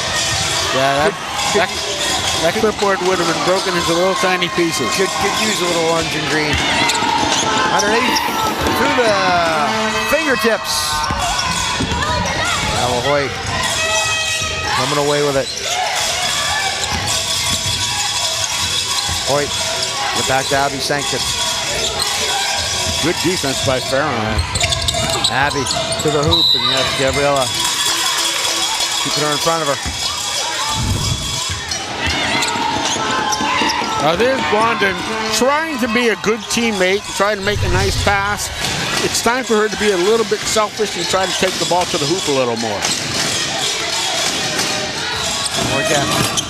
Her on the miss, and it's Olette Legier behind everyone.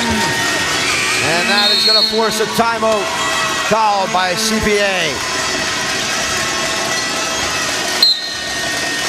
Grammer up by 10, 5 to go.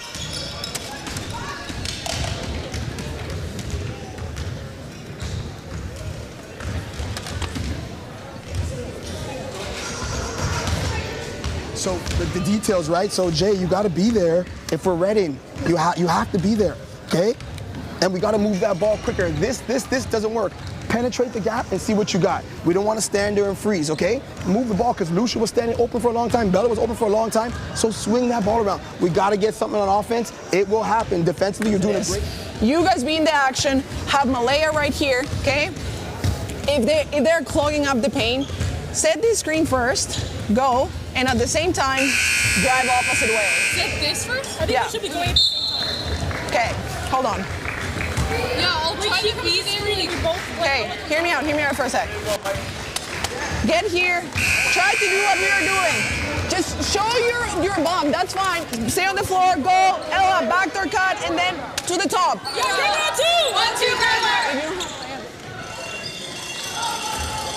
I want to tell you, that young lady is working really hard this afternoon. This medal obviously has a lot of meaning to her. She understands. I mean, she's got great experience. She understands the hard work that they put in all year, and at least getting something to reward them is what it's all about. Look, this isn't. There's the ball tossed around. This is a bronze medal, but it's not like it's a matchup. You go into the weekend and you're playing against a team that you've seen maybe once before. Like our previous game, I think it was, we had Riverview versus CEC, was it? Yes. Okay, so they might have played each other once. You got, you've got a stake on the line. This is their sixth matchup. These girls have been playing against each other for the last 3 years. This is the last look for some of them against each other. Yep. I look at the grade 12s, Maddie White, Ella Hoyt, Abby Sancton for Grammer, Brooke Farty, Sammy Snow, Ruhi Choi, Lily Blondin for CPA. This is their last shot against each other.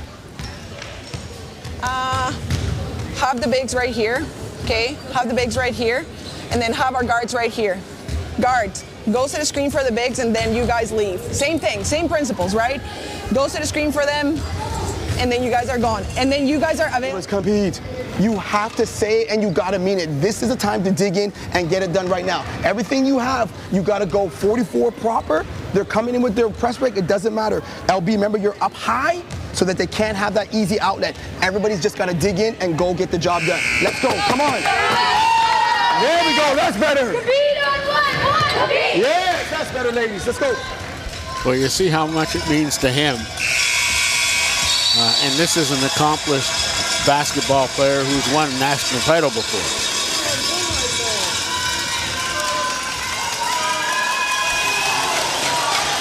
Looking to get a rally here.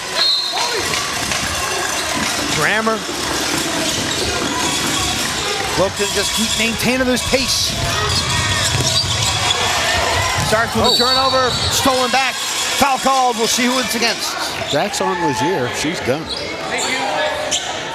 It's going to be on Ella Hoyt. That's going to be her first.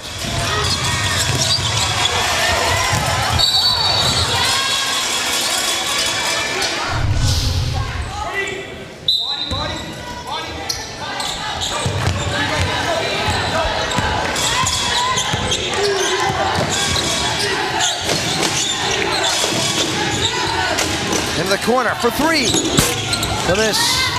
Nice offensive board. Right back up and over. Molly Parker. I don't even know how that went in. Hit the bottom of the rim and still went in.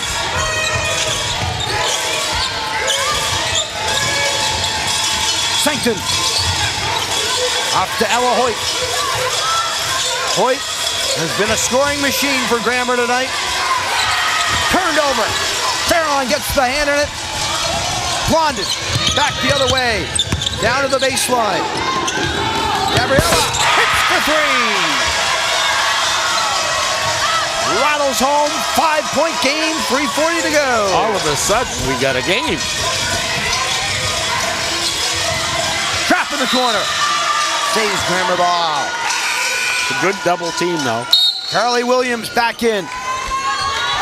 Had that speed and elusiveness that she's provided all day for Cramer. Grammer has to look to Ella Hoyt now, their most experienced player. Sankton to Hoyt. In and out. But a foul called and 3 shots coming. Usha Mumbercat picks up her first. When you talk about looking to their most experienced player, Hoyt goes to the line in a 5-point game with 3.5 to go. Misses the first.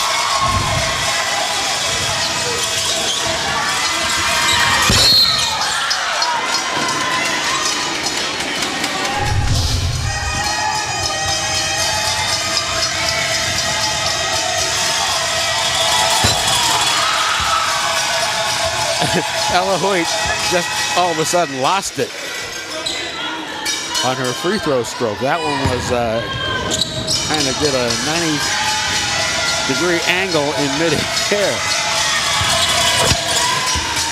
Wraps it up with 1. 1 for 3 on the trip.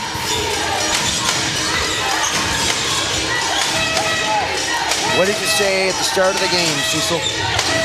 I said this game could come down to the last shot. Louis.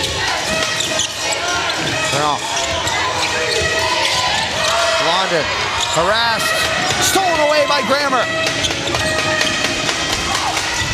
Uh-oh. And Molly Sankton is down hurt on the court.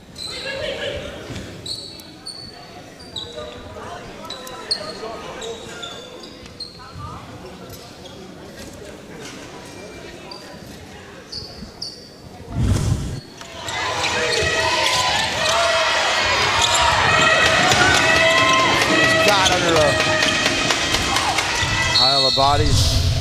Looks a bit shaken up.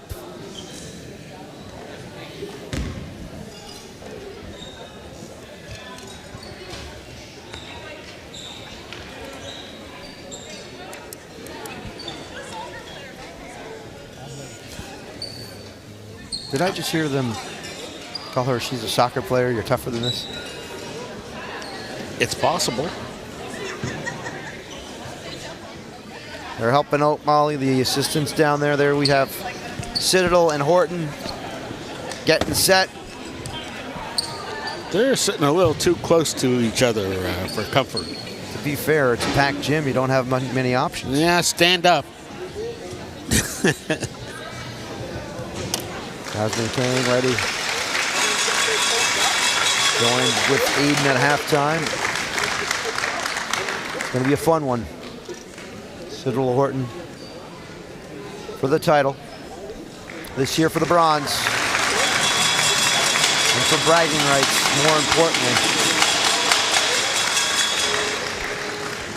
As Sankton helped to the bench.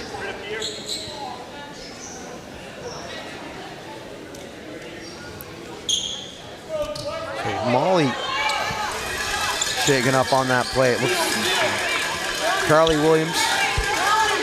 I wonder if they're going to be turning to her to be probably the point. If she hit her head on the floor, kind of got not stepped on, but fallen upon.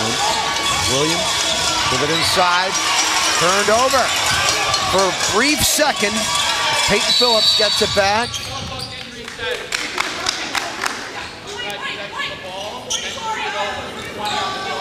And they're giving a fresh 24 on the shot clock.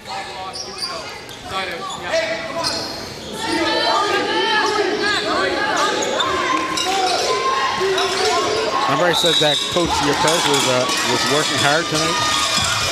Same thing for Coach Bell.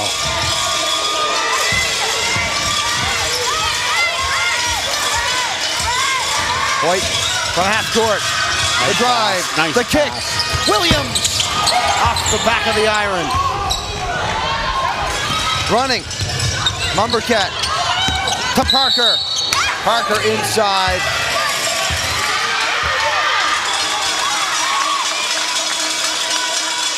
And it's going to be a foul on Ella Hoyt, her second. We're going to talk if the basket counts. Shouldn't. Going to be on the sideline.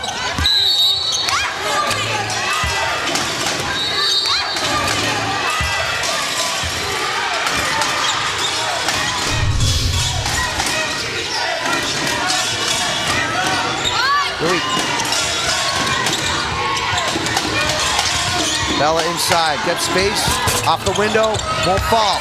Second chance up, won't fall. Rebound there for Grammer.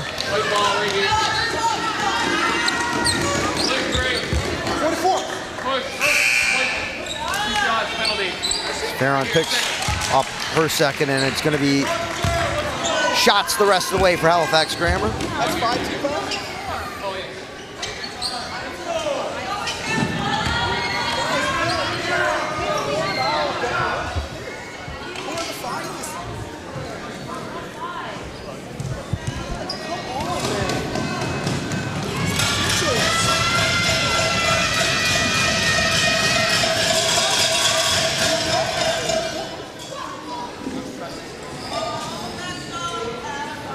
There's a conversation on the team fouls. Hoyt goes to the line.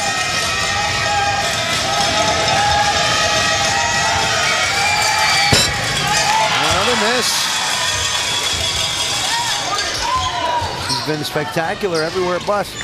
I guess right now you could say she's got a case of the yips. Did you say that?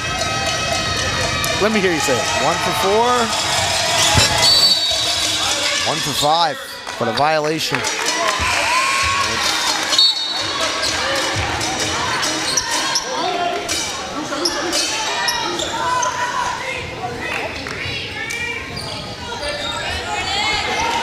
Well, 2 minutes, 9 seconds to go here. They've got to take the ball to the hoop and draw some fouls. For 3. Heavy on the shot, off a foot. Kramer ball.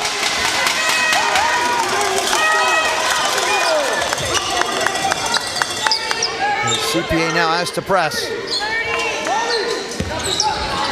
Kramer has to execute.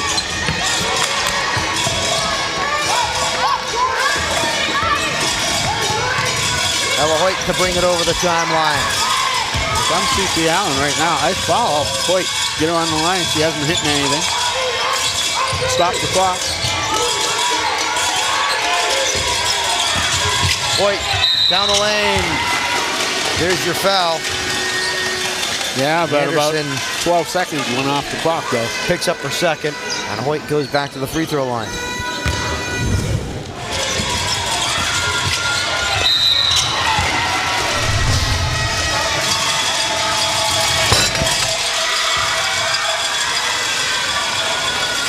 One for 6.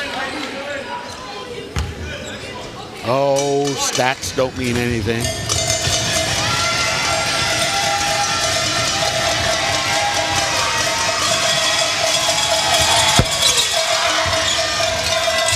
Who's it going? It's going to be CPA ball off the miss. Hoyt is really frustrated and angry with herself right now. You can see why. Great player like that. Hand off to Park. Launder. The great denial by that Grammer defense, not giving her anything inside. Cross court. Farron. The miss, and it is rebounded and fouled.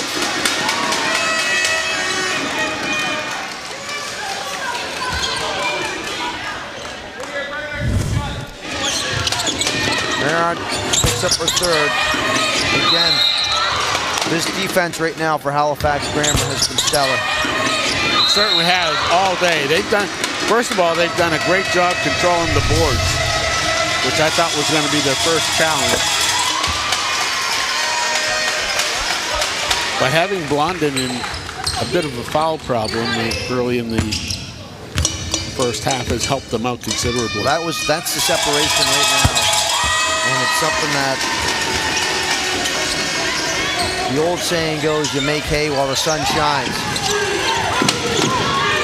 That's the spread right now.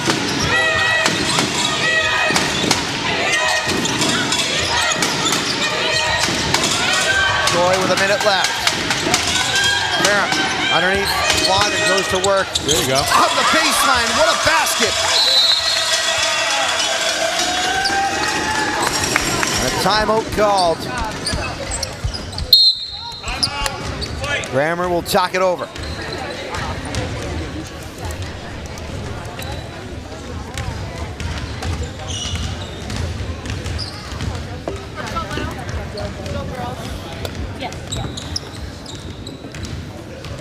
Girls, we can't, there's no standing around with the ball. You got to get into it right away. Well, we got to get a Chicago. Okay, we got to get a Chicago. Please, right away, get into the action. So we're coming off that elevator, okay? You just got to shoot it, okay? Because they're closing on you, all the pump fakes, you just need to go screen hard for Carly, okay? If your girls are switching, screen your girl. Okay, Carly, go nice and high. We're going to advance it. Put it in, Ella. Okay, after that, you guys need to, one is a rebounder, actually put Peyton as a shooter. Okay, Peyton, you're right here. Malaya, you're the rebounder. Maddie, go set a good back screen for Ella. Okay, go set a good back screen for Ella. If not, okay, if we don't get her right on that, Carly hit Maddie and then Maddie hit Ella. Okay? Right. Here we go. Here we go, Cecil. Coach Yepez already has a play drawn up for them. I'm thinking the play should be, we need to play some good defense. Girls, bring it. Molly, that'll work. Loosen.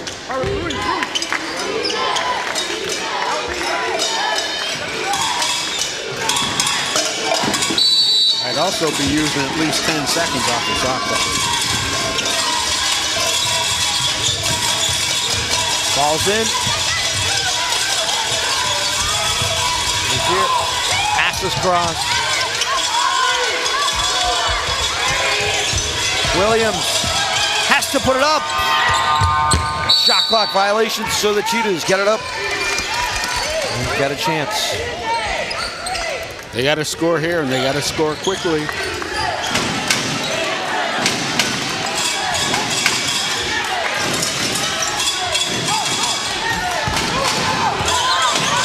Two threes from Farrell. They got to execute quick. Take too long. Humbercat. Farrell for three. Front iron, no good, and it's rebounded there by Ella Hoyt. That should do it. Hoyt to Williams. She'll bring it over. Blondin tries to foul. And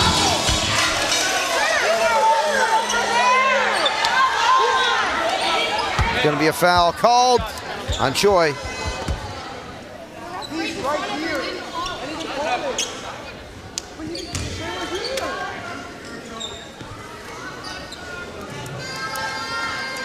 Two shots coming for Hoyt. Again, back to the free throw line.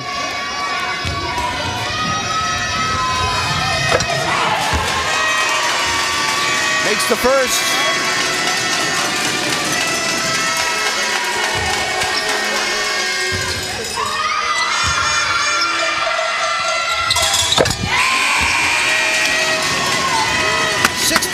Or 53 with 12 seconds left.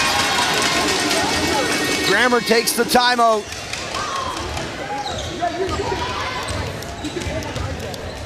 He's upset. Oh, man. We are going to move the ball up. Okay. L. Keep. Okay. Wait for the handoff. Wait for the fake, and then you attack and go strong. Find out what side the ball's on for me, please. I don't, like, I think they're still switching. Like, Are you? No, I know, but, like, they're just, like...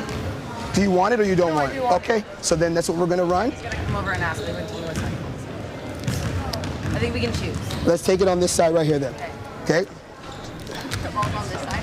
Or do you want to, let's go LT. We just got to get a quick bucket and then we pick up, okay? So we know what it is. Wait for that hand up to come off. Bella, I want you to inbound. Or Rui, Rui, you inbound? No, Bella. Bella inbound, so they're going to be thinking we're going to hand off to Bella back for the shot. You turn and land on two, and then you have shooters in the corner if you have nothing, okay? Let's go. Come on. Oh, compete on one. You're dancing the ball? Yeah.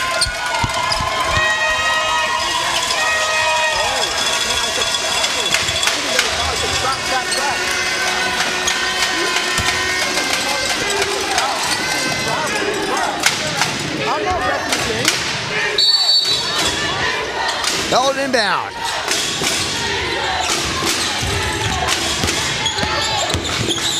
As it's thrown up on the baseline, picked away, and that'll do it as Halifax Grammar comes away with a bronze medal here at the School Sport Nova Scotia Division I Provincial.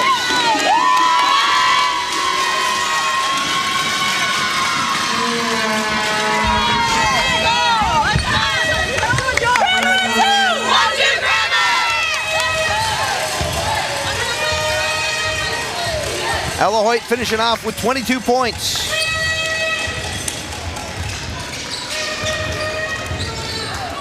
Eight boards. A great night for Ella as Grammar again. She would have had 30 points if she hit her free throws. Take a look at her Eastlink play of the game. That right there, and again, the tenacious defense for Halifax Grammar. A steal. Forcing the issue on Lily Blondin. Right there, the sacrifice and making it happen. And I believe that's the play that Sancton got hurt on. The rallying point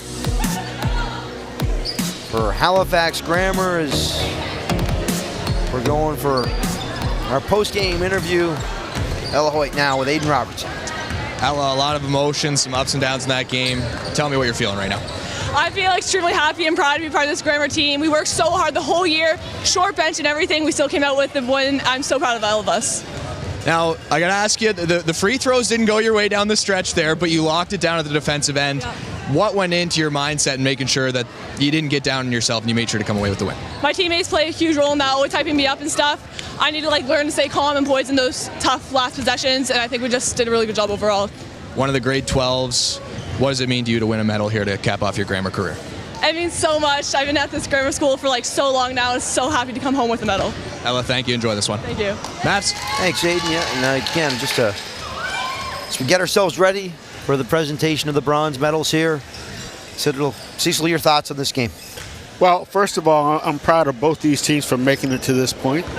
And like Ella said, she's so glad that she was able to finally win a medal here in her grade 12 year with these girls. Just great all-around play. All right, we're going to go for our closing ceremonies this bronze medal game. Aiden, take it away. Thanks, Mavs. Guys, congratulations on a great season. John, the Cheetahs, great run, great year. And then Grammar, congratulations on getting this bronze medal. Carla, I'll invite you to come up and present the medals to your team.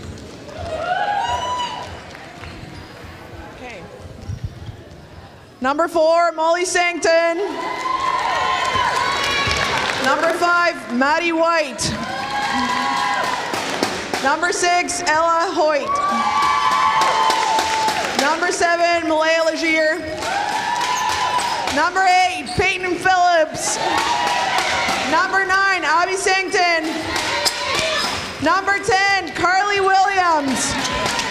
Number 12, Kelly Kim. Number 13, Ella Roger. Assistant coach, Julie Campbell. Assistant coach, Anna Parsons. Assistant coach, Sarah Brazil. Lead assistant coach, Sophia Windmeyer.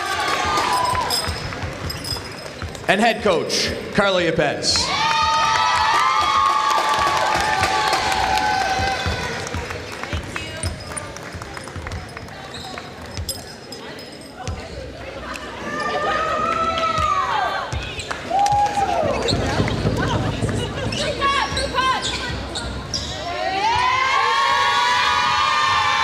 Grammar Griffins take home the bronze medal in our first half of the doubleheader here on Championship Sunday. Stick around. We've got the host, Citadel Phoenix, taking on the Horton Griffins after this in a matter of minutes.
Hi, my name is Pam Leader. I'm the Executive Director of the Savoy Theatre in Glace Bay, and you're watching Eastlink Community TV.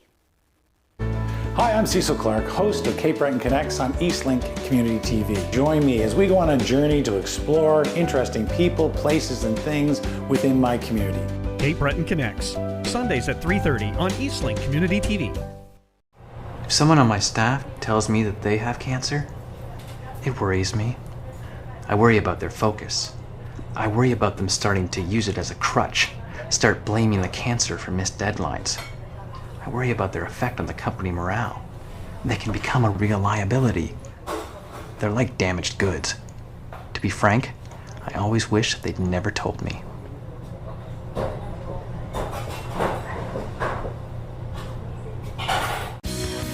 At Eastlink Community TV, local is everything. From showcasing local talent and cheering on your favorite teams, we strive to bring your neighborhood to life on screen because we're proudly a part of your community. And staying local isn't just staying informed, it's staying connected to what matters most.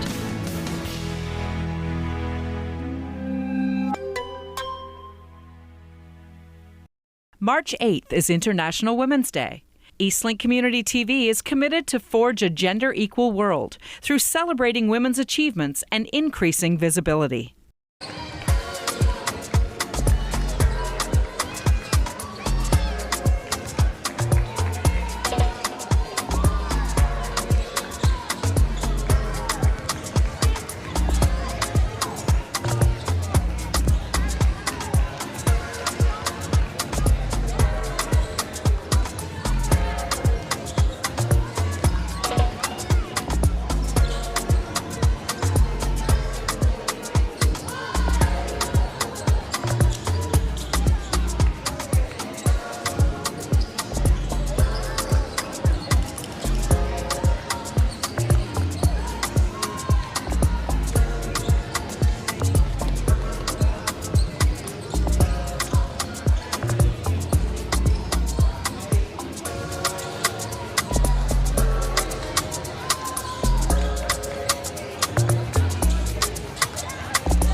This show is live. Despite our best efforts, anything can happen.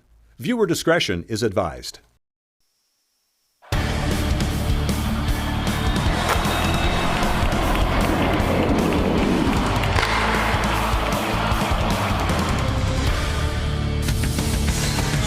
At the start of the weekend, the Provincial banner came into the Citadel High School gym. One team wants to keep it, another wants to take it away. It's Citadel versus Horton for the girls' Division I Provincial Championships, and we are live here in the south end of Halifax. Welcome inside. City takes on the Valley Cecil.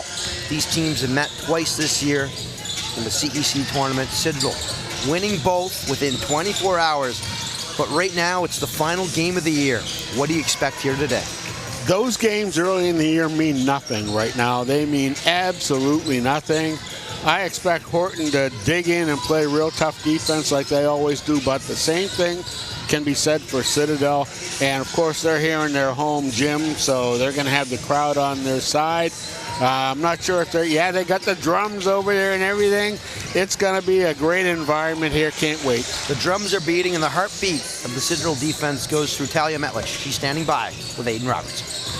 Talia, it's a big game. You get to do it in your home gym. It's your last game with Citadel as a grade 12. What are the nerves? What are the emotions? It's a lot. I'm really taking it in. A lot of my family came to watch, so this means a lot to me, and we really want this win. We've been working really hard for it. Now, that being said, I know the message from Jasmine's to treat it like any other game. How do you do that? We just got to start on defense. That's what helps us. As you saw in the last game we played, defense won us the game. Defense wins championships, so we just have to work hard on defense, and our offense will come. We'll be watching. Thanks, Talia. Thank you. Smart girl. Defense wins championship. She knows that. This could be a really low-scoring game, Mavs, but that's okay, too. Metlich has impressed us every time we've had a chance to cover her basketball. And again, it's keep it smooth, keep it simple, keep it moving. Is that the saying? That's it. That's it. The Wade Smithisms on the back of the Citadel jersey. They want to keep that banner here in the gym. The Horton High Griffins, again, they have runner-ups last year to Halifax West. They won the title the year before. Eva O'Brien is a member of both those teams. She wants to cap off her senior season with a championship banner. She's standing by with Aiden Robertson. Eva, this is a big game, obviously provincial gold medal, but you've been in this spot before. How are you going to take that prior experience and put it into tonight? Well, I feel like our team's been working towards this all season. Like, we've been here before, which means like we know what it takes, and we just need to stay composed with the ball. Stay composed with the ball. I know that was a big key in your last game against Citadel. At the end of the day, if Horton wins the gold medal, what went right for you guys? I think our ball movement is really important. Like, look for advantages on offense, and then rebounding on defense is key. Like, they're very physical, and we need to be ready for that. Eva, thank you. Good luck. Thank you. Eva tells it like it is. She knows they're physical, and she's right 100% when she says they have to be ready for that. These girls are going to have to put a body on everybody and do some offensive rebounding. The final game of the year for our girls high school basketball coverage. We take a look how we got there. We started our tip back in November, right after high school football season, played through a regular season, through snow, through sleet, through rain, through sunshine. And then through this 8-team bracket, Citadel defeating CEC and Grammar to get here to the championship game. Horton over North Nova for Armbray, and now they are here. It is City versus Valley for the provincial title of Nova Scotia. Tip-off coming up after the break. Citadel High is our sight. We've got 4 quarters left, and they're going to be a barn burner. Stick with us. We got more after the break.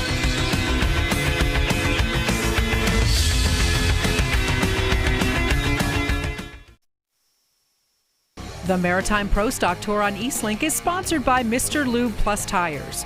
No appointment needed. Saturdays are heating up on Eastlink Community TV. Maritime Pro Stock Racing, where raw power meets maritime pride. This is a great race. The 11V to the outside, Ashton Tucker to the inside into turn number 4. By a wheel, he's to the door of the 54. Jared Butcher's got company. Maritime Pro Stock, every Saturday at 1 p.m. on Eastlink Community TV, channels 10 and 610. This driver just passed a stopped school bus. The question is, why? Was it because he didn't know the law? He got distracted? He decided to take a chance?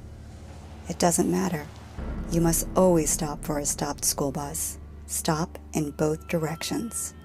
It's not just the law, it's a child's life. Brought to you by the Child Safety Network and the School Bus Safety Company. Approach of the tip here in the gym of Citadel High. Ready to roll. The corner where we hit the threes, and we're going to hit Aiden Robertson for our coach's thoughts. What's going on, my friend? Well, guys, does it get much better than a packed gym with a couple of gold medals on the line? I don't think so, and Jasmine Kane agrees with me. For Citadel Phoenix, she's been preaching, treat this like any other game. It is the moment that they've been building this program up to. All her hard work leads to this. They just need to execute, execute, execute. And on the other side, Jeff Lockhart, he's been here before with this Horton group. This is their second final, in the last 3 years. They won 3 years ago, and he's looking to rely on that experience from the grade 12s in this one. Guys, it is loud in this gym now as we take a look at our starting fives. And we start things off. Horton High. Beg your pardon. Citadel, Ian McGlure, Sadie Chason, Tal Metlich, Leanne Pelham, Ayla Williams. Horton going with Isabel McDonald, Julia Cow, Olivia McIntyre, King, Autumn Curryluck, and Eva O'Brien. And there's the Griffin head. We're expecting us to throw that on maybe as a prediction like Lee Corso. The retired Lee Corso. Hard to believe. Horton controls off the tip. So, to Autumn Curryluck. Gotta keep an eye on her because she can shoot. Yep. Close out by McGlure. McGlure forces the turnover. And Horton running. It was Citadel.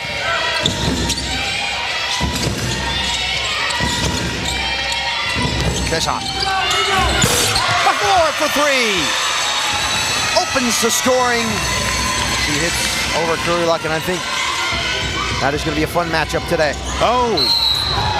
And the block called on McGlure. Gets right up into the grill of Olivia McIntyre King.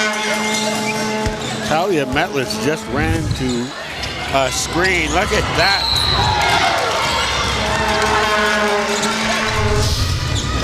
But she took a hook from George Foreman.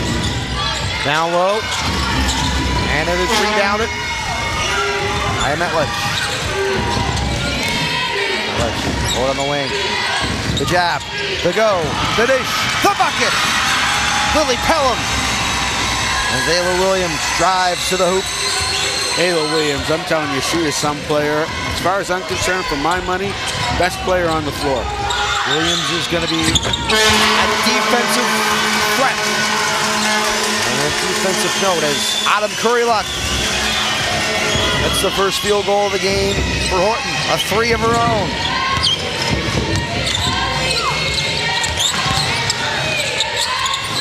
Where Grammer and CPA had difficulty hitting their shots early. Both these teams have come prepared. Well, I still think that there's just a little bit of jitters. This is, after all, the provincial championship. Williams short on the shot. McGlure tries to save it. It'll be Horton ball. We talked about Finn McKinnon for the Citadel Phoenix. We saw her go down yesterday with an ankle injury, number 9. She is on the bench with the crutches. She will not be going today. It's a loss for them. Some great size from Finn McKinnon. There you see her. But that tells you how tough she is, because she came back into the game after sustaining that ankle injury. She's tougher than you. Very much so. We could tell the grimace in the face when she was going up and down the floor, giving it a go yesterday. Everything is tough. Speaking of tough, Isabel McDonald. What a take to the hoop as she glides to the rim. And Sadie Chesson picks up her first personal.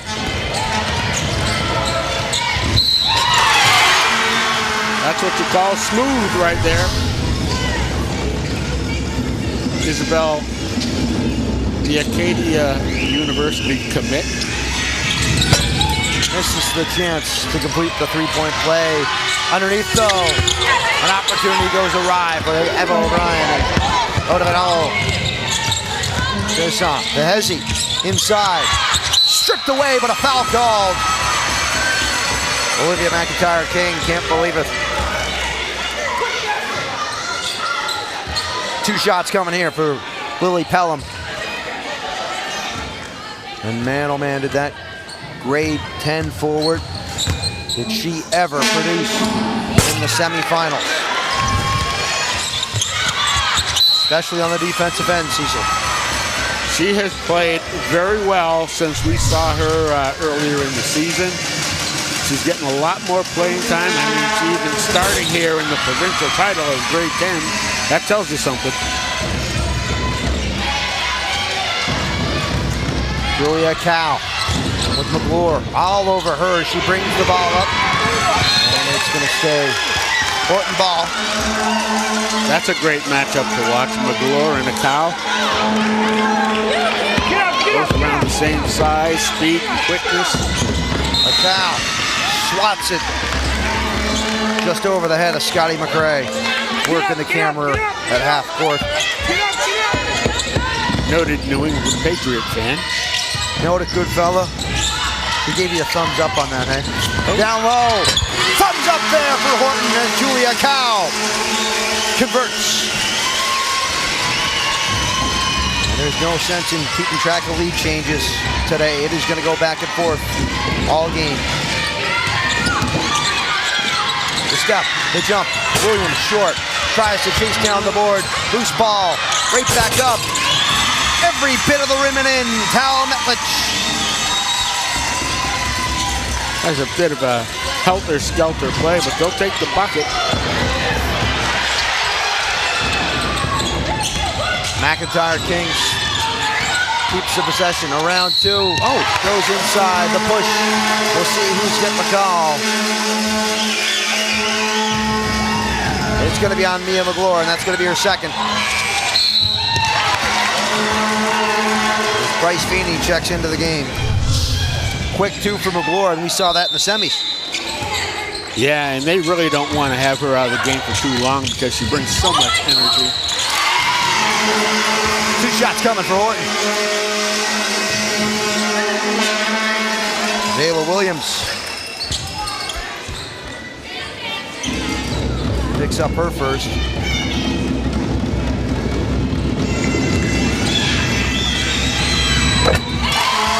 Buckets. Elizabeth McDonald, the first. Jasmine Kane saying it's treated like any other game. Yeah, okay.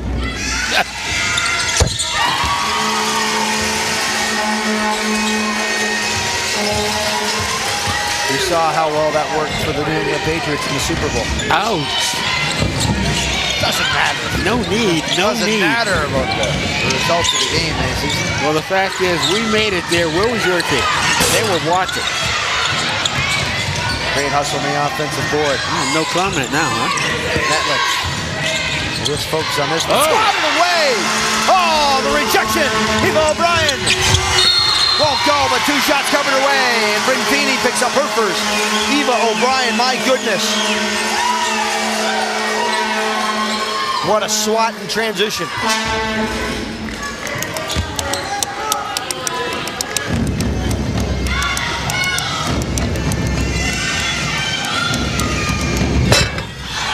Off on the first. One more look at this, Cecil.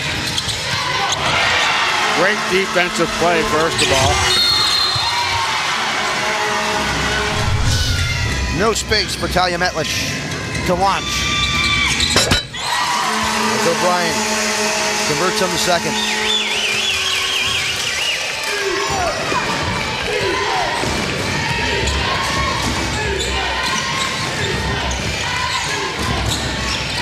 Feeney up top, Williams on a Cow. 3-2, and another! Wow. She's good, man. Williams' first field goal of the game, ties it at 10. Stolen away. Williams takes on 2. The spin, looking for options. Gets to Feeney. Another block down low, and that's the Horton size advantage. Eva O'Brien, her second block of the game. McIntyre King goes up. And a foul called.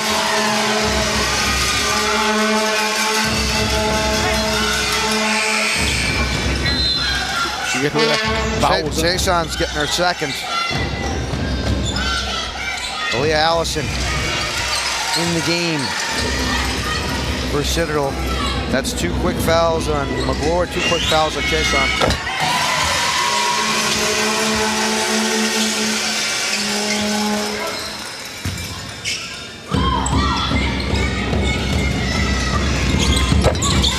Donald good on both.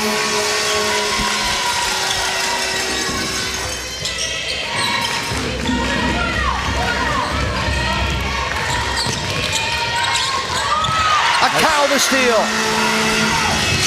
Picks it off. As Metledge was going for Williams. Isabel McDonald takes McKibben.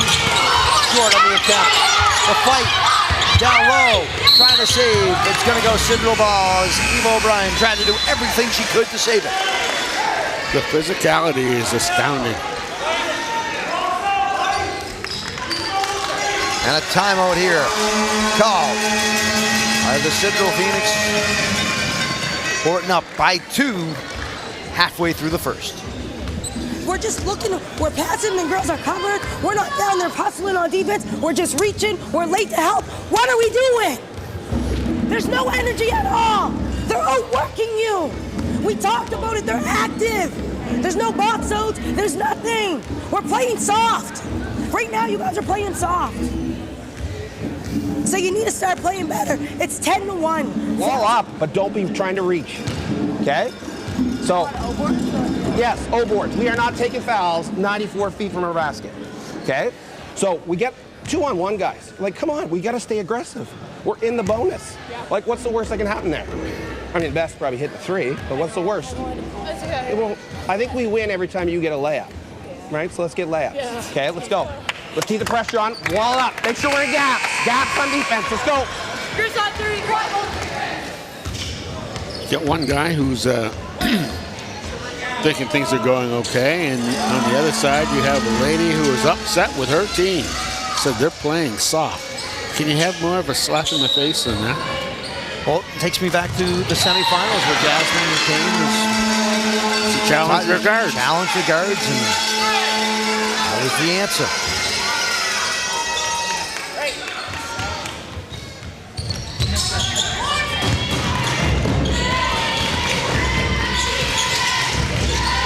Phoenix inside Allison.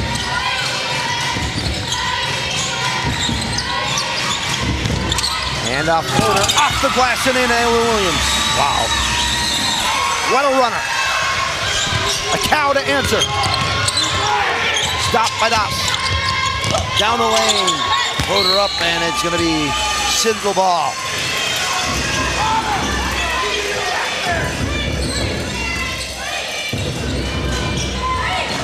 Eva O'Brien thought that ball was tipped. The officials didn't think so. Williams for 3. The miss. Allison on the ground, and she'll hold it for the possession. At Allison, man, she's a hustler when she gets in there, whether it be the box out or the sacrificing of the body.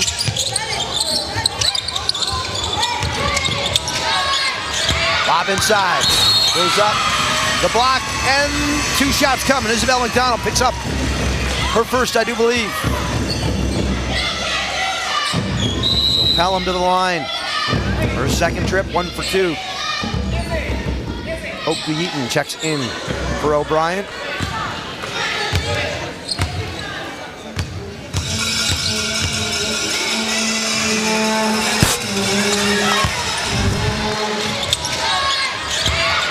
Here's the replay of the foul on Lily Pelham.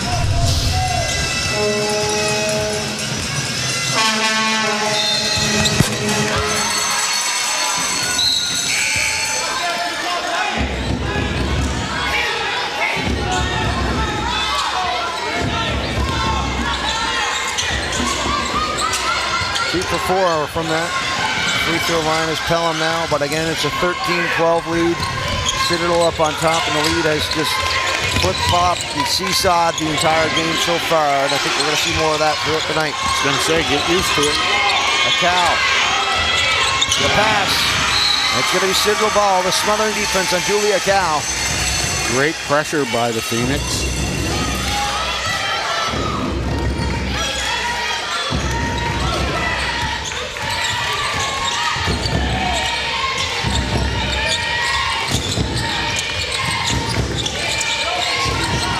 Feeney. Das for 3. That guy no good. Rebound there by a cow.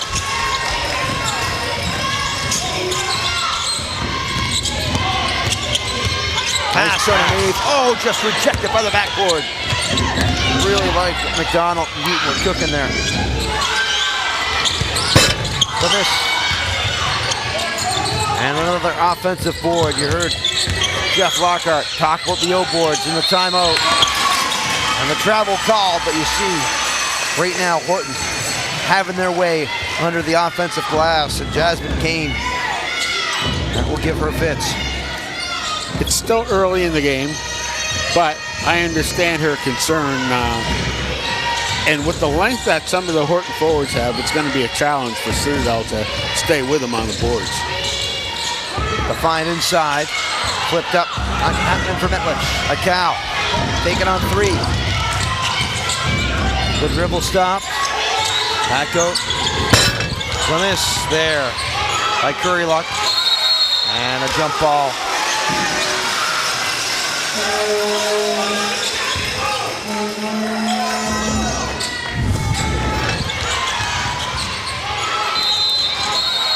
My question is, are we going to see Kate Smith take a shot today?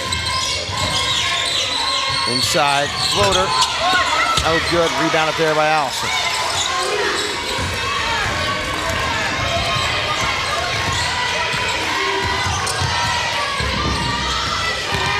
Metlich into the traffic, and a foul call.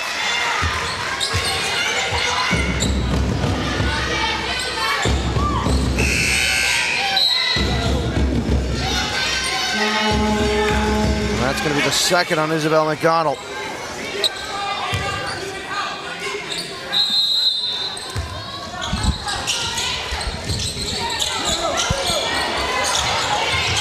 Das puts it on the court. Gets her man to leave the feet.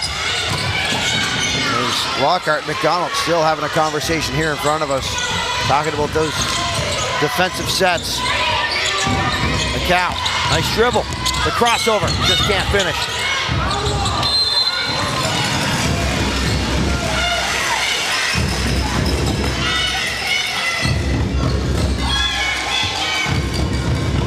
Kind of surprised at that conversation, to be quite honest with you.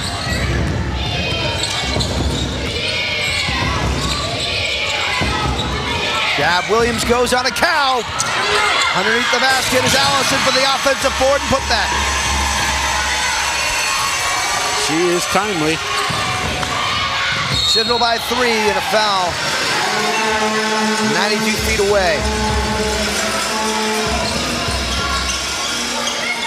Gonna be the first on her. As Allison fouls a cow, and this might be, yes it is, gonna be a penalty. We're in there, it's 2 shots.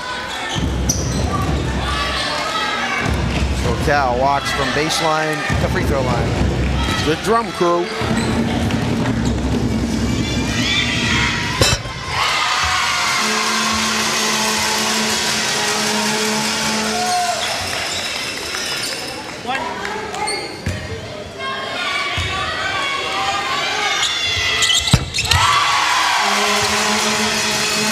Sinks both.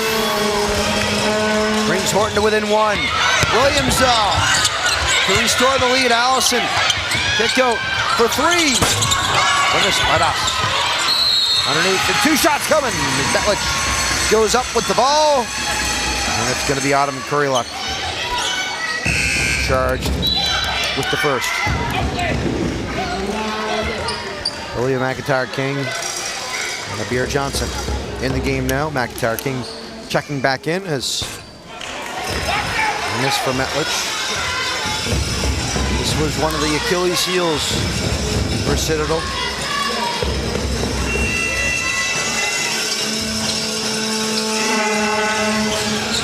And another one missed. Allison once again.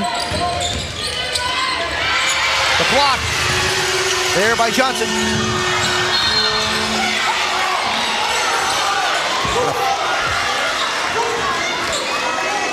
And Johnson's going to pick up her first.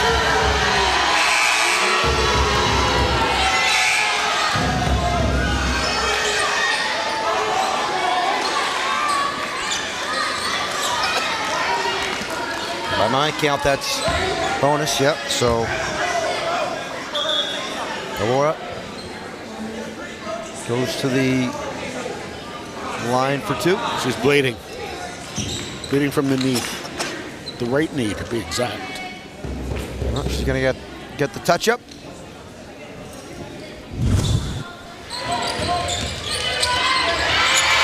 That's a great defensive play right there.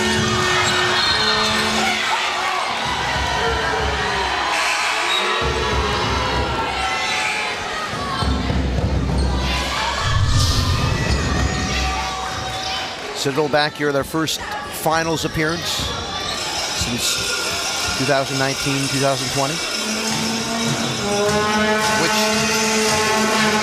I don't believe was the Riverview year. I think that year was the year prior, if I'm not mistaken. I saw that in my Facebook memories yesterday.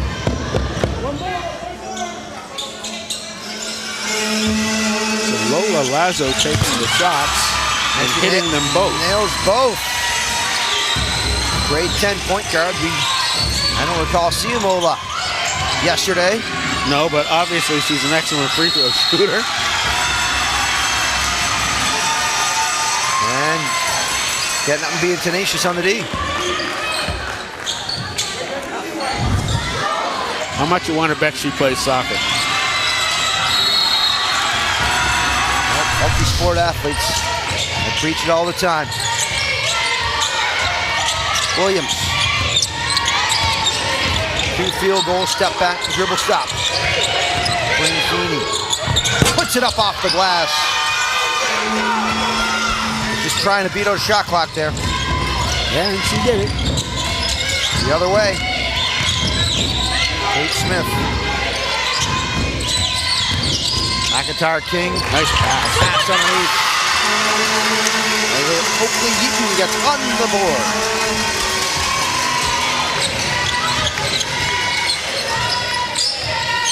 Williams, the find underneath, and the layup from Bryn Feeney. That's a fine pass from Williams. Phoenix by 3, under a minute in the first. And they turn the ball over.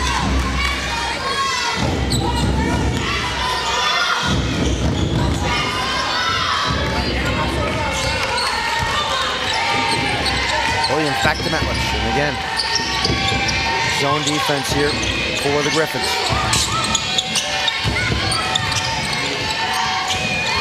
Awesome. Williams, the spin, the kick. Metlich, and another swat. Eva O'Brien, I believe that's her 3rd rejection of the game. She is into it.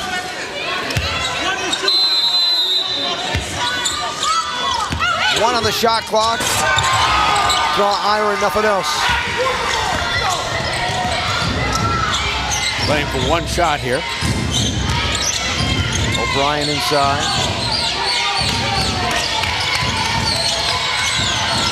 McIntyre King is going to get a chance at the free throw line to block. Called here on Lola Lazo.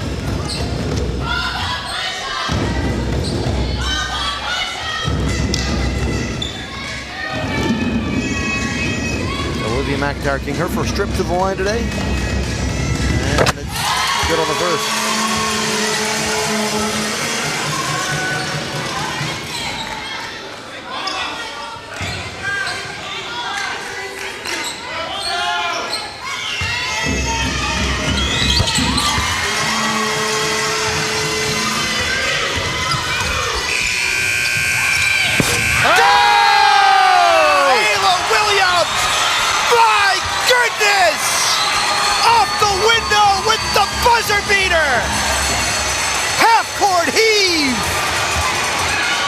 brings us to quarter break.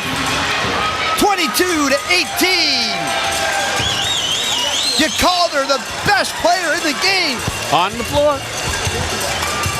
Wow. What a shot.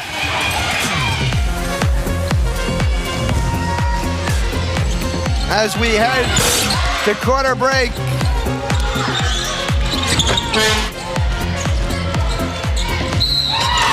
All the action from the first quarter. But we're waiting for the crescendo of this highlight pack right now, because we all want to see it. Fire away!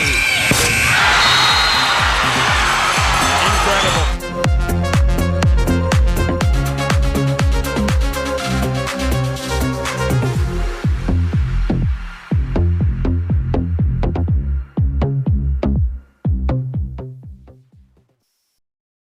You're watching Eastlink Community TV. As an Eastlink customer, you are supporting local programs. Thank you. We could all use a little good news these days. Join me, Morgan Jessam, as we meet the people of Atlantic Canada who make our communities so special. From artists and musicians to entrepreneurs and inventors, and everybody in between. The good news show that you need to watch. Eastlink Magazine, Sundays at 7 p.m. on Eastlink Community TV 10 and 610. When visiting Halifax, smart travelers choose Future Inns. They offer comfortable rooms, the Redwood Grill, and conference spaces for up to 125 people. A great location with tons of parking. Future Inns, Halifax Hotel and Conference Center. Proud to support this program. Hi, my name is Ocean at the Sydney Public Market, and you're watching Eastlink Community TV. First quarter Eastlink player profile. Sadie Shea Saw, the grade 12 forward, listed at 5'9". Her favorite team, the Raptors. Favorite player, Paige Beckers. Her favorite food, pasta. And her future goals, plain and simple, just to be successful. Guys, you having fun? Everyone loves Paige Beckers. Find that. Everyone is loving Paige Beckers. There's a lot to like. She's all right. As we're ready, Sadie Chason. 22-18. The exclamation point coming on the final shot of that first quarter. Half-court heave. Slotted away. It's a 4-point Citadel lead. But it's going to stay out there, right in front. One more look. Come on. Right here. Unbelievable, man. That's incredible.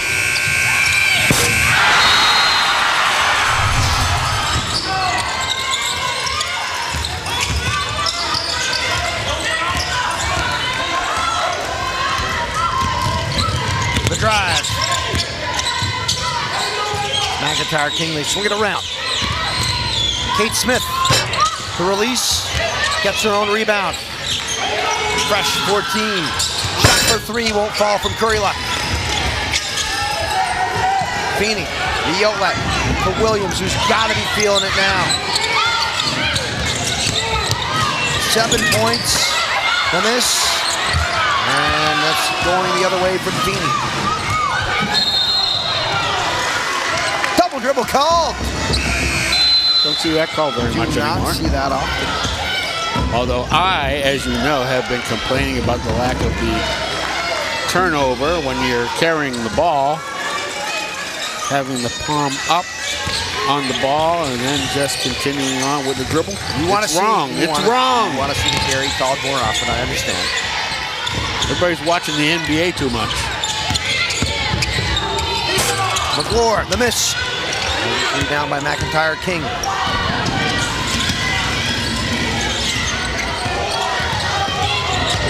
O'Brien. Emily O'Brien in the game now. Down the lane, and it's going to be a block call.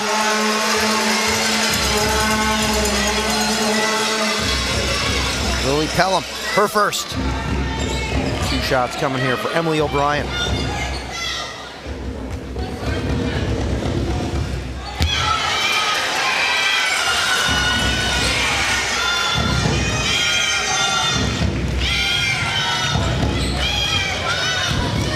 Grade 9 guard. Hits on the second. A rare miss from the free throw line. Only 2 misses from the stripe today for Horton. 10 for 12 at this point. Williams. Back across to Allison. And blocked away again. Eva O'Brien, you're seeing her use that length and frame. Inside. Travel call. And into a stone wall in Metledge. Laura Das back in the game, as is Julia Akau.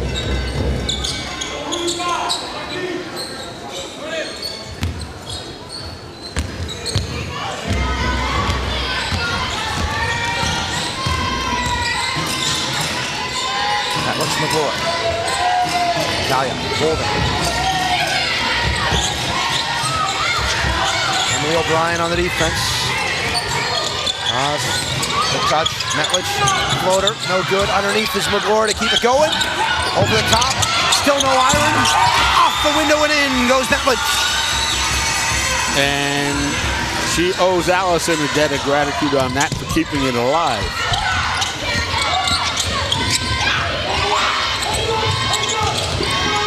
Oh my God. Curry luck. The offensive board. We go Brian and Allison there on the defense. Aaliyah Allison standing over top of her. Looking like Ali over Frazier. No, over Stunny Liston. Thank you for the correction. I believe that shot was Lewiston, Maine. Yes. The first spot where he fought as Muhammad Ali.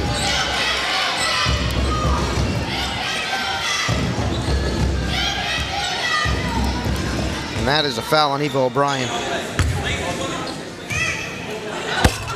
That looks good on that first.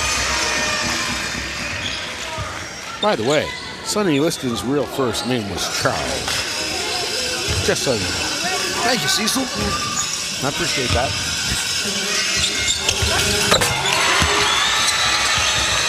Two for 2 on that trip. 2 for 4 on the day. Olivia McIntyre King checks back into the game for Horton.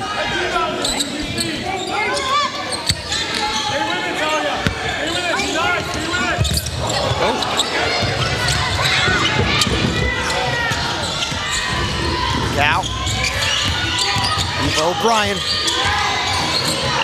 trying to find space over to the double. Cow now, ripped away by McGlory. Oh, goes Williams. Nice One more touch. Allison just couldn't finish.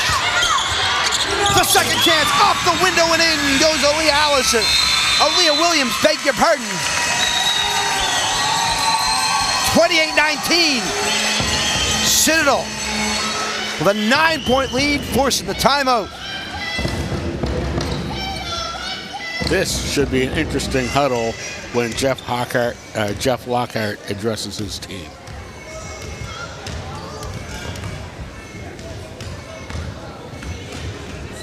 She's a shooter, you have to stick her, all right? The rest of the guys, you guys can stay up front and create chaos. Those girls don't want to dribble against you for it. Trust it. Even if the big girl gets it, get up on them. Don't hesitate, go towards it, all right? Mia, the thing is, you're going way over here. We need you to get here.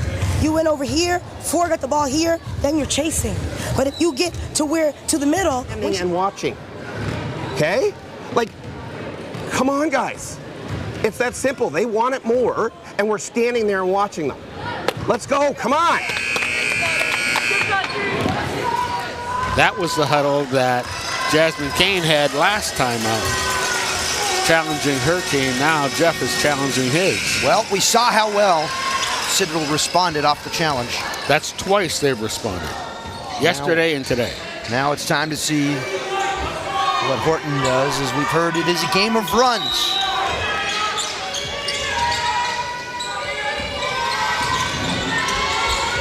Eva O'Brien, who has been a block party today. Gonna duck. Gets inside. Dribble stop, goes up, and a foul called. No, travel. Oh, they're going travel.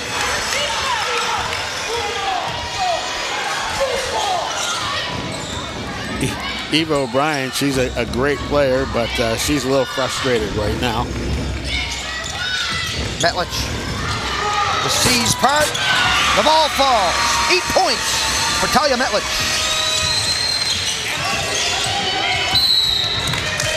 And the carry called. Cecil Wright rejoice. They heard me.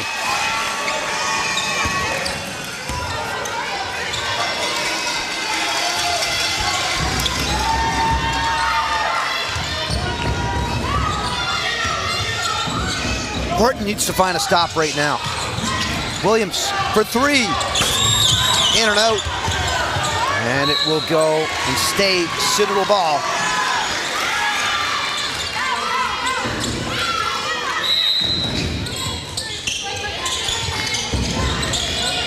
Nice Allison pass. on the baseline. Second chance. Won't fall. A rebound there by O'Brien.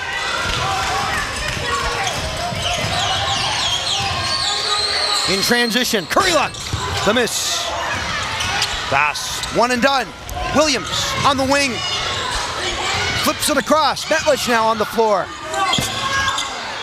Again, Citadel doing a great job finding a way to the free throw line, going off the window.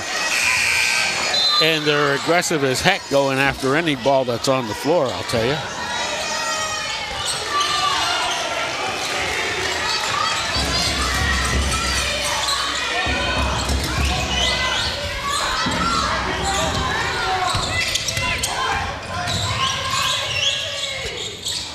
Off the rump of the rim. Goes McDonald. Second chance. No good. Rebound there, McGlure. Pushes up to Williams. Smallest player on the court. Williams loses it. But her teammates there. They got the loose ball. Ayla inside the block. And again, Eva O'Brien.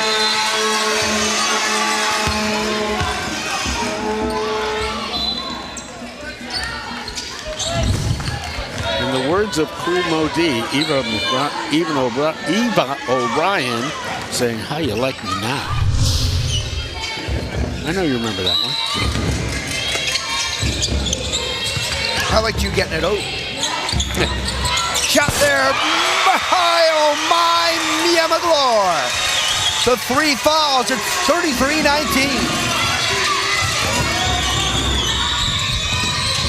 McIntyre King looking for an answer. Oh, and backcourt. Isabel McDonald trying to save it. Just not there in time.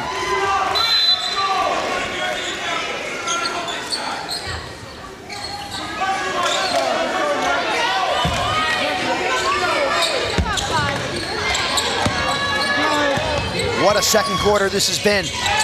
For Citadel. The challenge was answered. McGlure flips it up.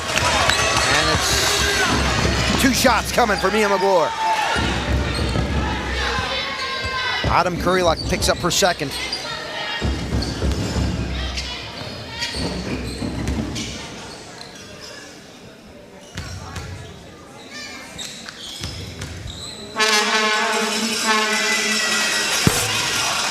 Missed there on the first.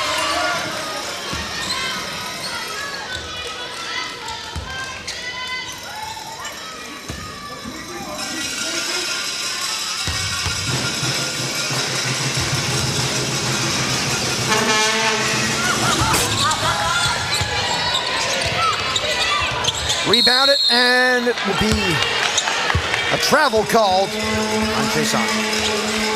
Too bad because she worked really hard to get that offensive rebound. McGlure going for the steal on McDonald. Isabel brings it up the court.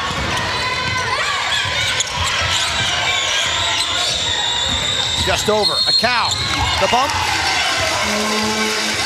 And it's going to be a foul on Bryn Feeney. That's going to be her second.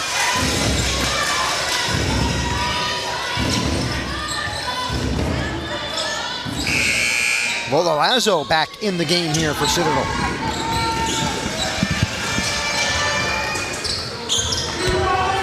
That's more time than we've ever seen her get. Currylock down the wing. Goes up. And a foul called. And that is going to be a big one. That is the third on Mia McGlure. Ayla Williams to check back in. They'll undoubtedly sit McGlure for the rest of the half. With 4:34 to go. And they got a big lead.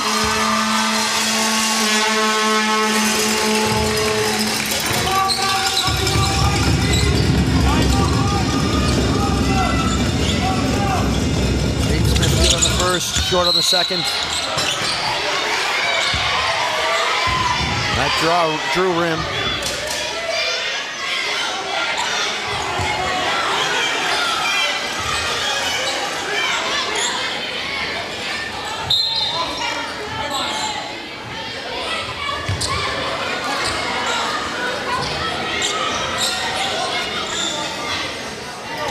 According to the officials, it didn't hit the rim.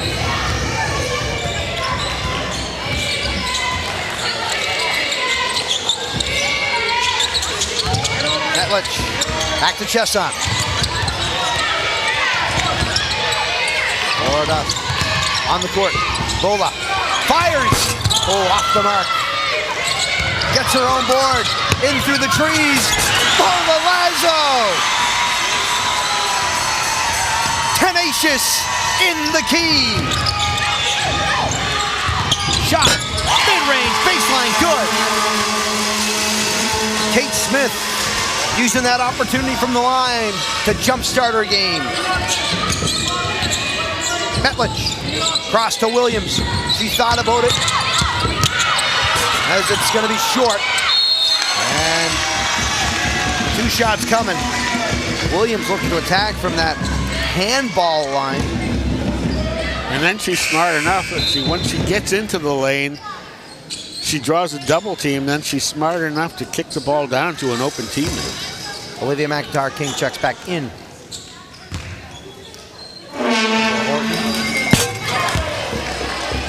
Chase on miss on the first. I got Chase on scoreless so far today, which is unusual for her because she's averaging like 15 a game. That's the 8th missed free throw today for Citadel. As Williams knocks it away, it's going to stay Citadel ball. Oh, Horton ball, beg your pardon. McCow.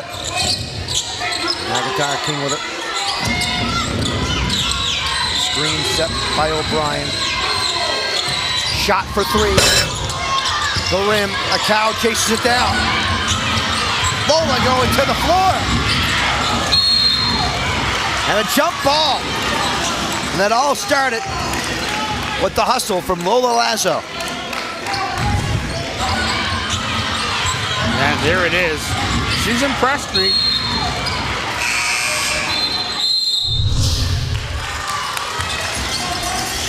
Timeout called.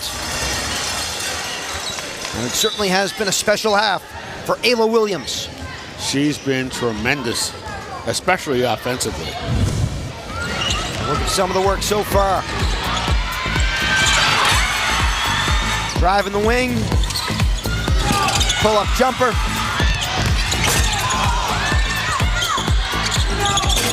Offensive board. She uses that glass nicely. Well, she uses it even better right there.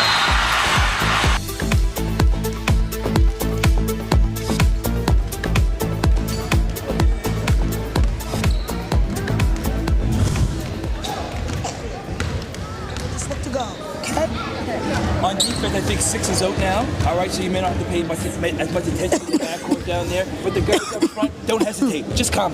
Just come. They're not going to be able to dribble by you. Just come and try. Great job on number 5. Yeah. 1, 2, 3, go. You hear the Citadel coaches talking about pressuring the other team. We call that around here, we call that community Y-ball. And as I say that, I look over and I see Bev Greenlaw standing over there, one of the old community-wide coaches who invested a lot of time in the community, and a lot of the guys in the community look up to him. Always good to have Bev in the gym. I missed there. He's a bevy of information in regards to local hoops. and just the game in general. A cow to McDonald. McDonald having a go, and it is going to be put at the rim. Good. Kate Smith. 5 for Kate.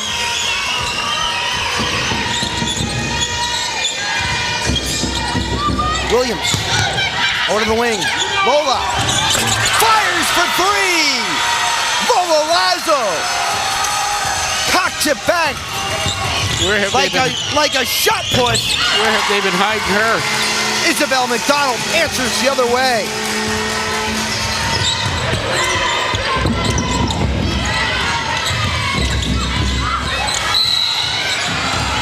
And a foul called.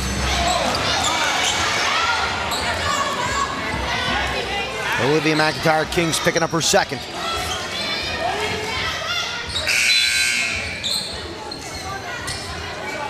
Olivia Johnson checks back in the game for Horton.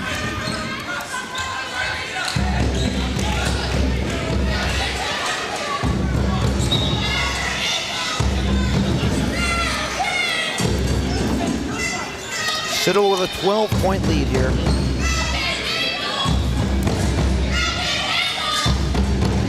It has been an exciting second quarter.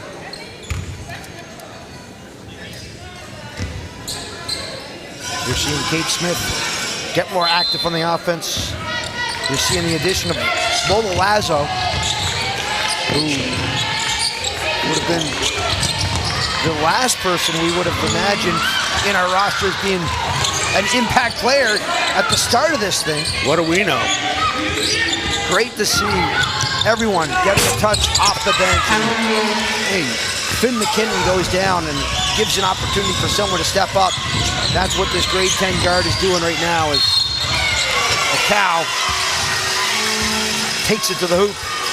And because McGlure's in foul trouble, that also gives her more floor opportunity.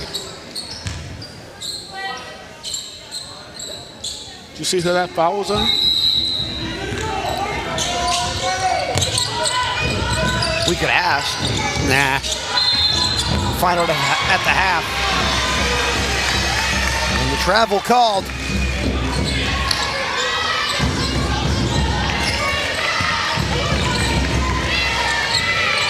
Metlich backs it up.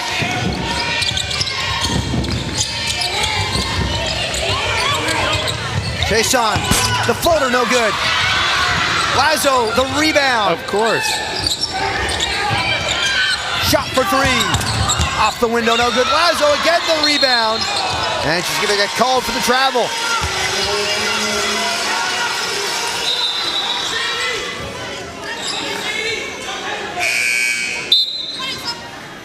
Emily O'Brien checks into the game for the Griffins.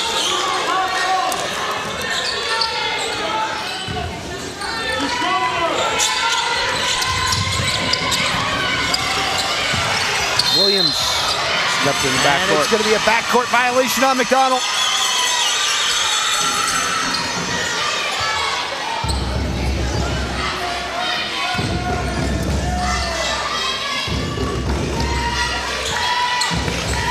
Metlich now. A cow on her, off the screen. Williams, jab. Off the mark, just wide.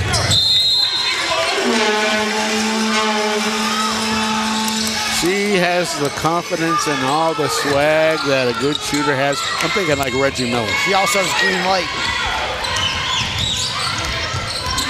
Emily O'Brien, ball on the court.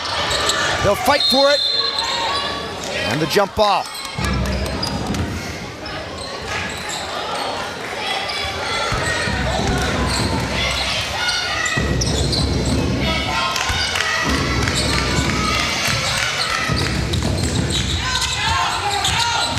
Johnson working on the low blocks.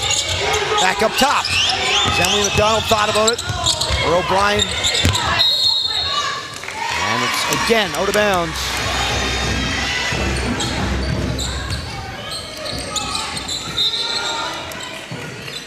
Evie Lloyd checks in now, her first bit of action today. McDonald comes off with 2 fouls.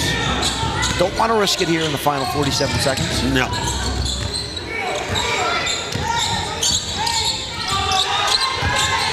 Williams. Back to Lazo. Lola fires. Off the mark. If she had hit that shot, I was quit. Don't quit. I need you for another half. Then you can quit.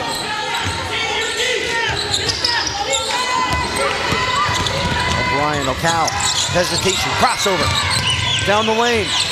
Stops. The pop. Smith. Can't get the layup to go. The rebound. O'Cal. Step in the arc. No good. And it will go out of bounds.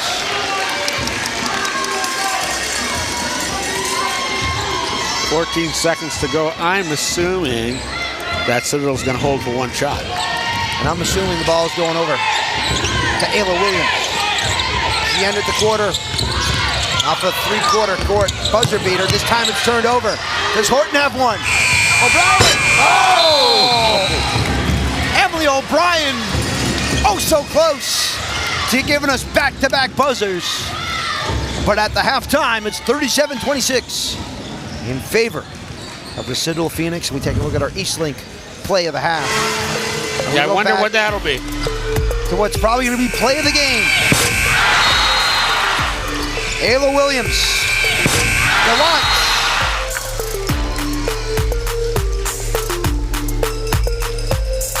She finishes with 9 from that first half. Jeff Lockhart standing by with Aiden Robertson. Jeff, I can't help but notice during your timeouts, you take the first couple of seconds by yourself and let the girls talk amongst themselves. How much are you relying on them to just to turn this around by themselves in the room?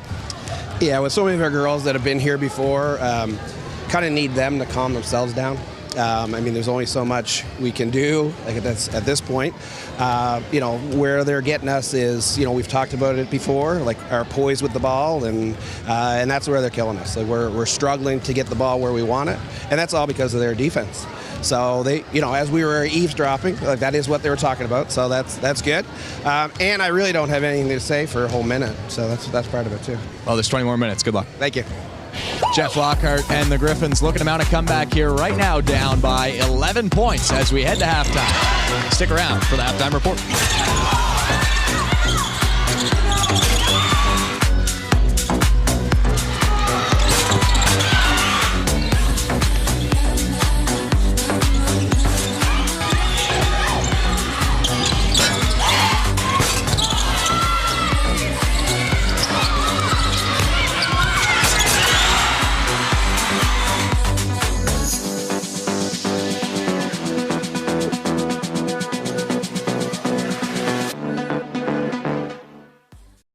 You're watching exclusive coverage of SSNS high school sports on the Maritime's #1 sports channel, Eastlink Community TV.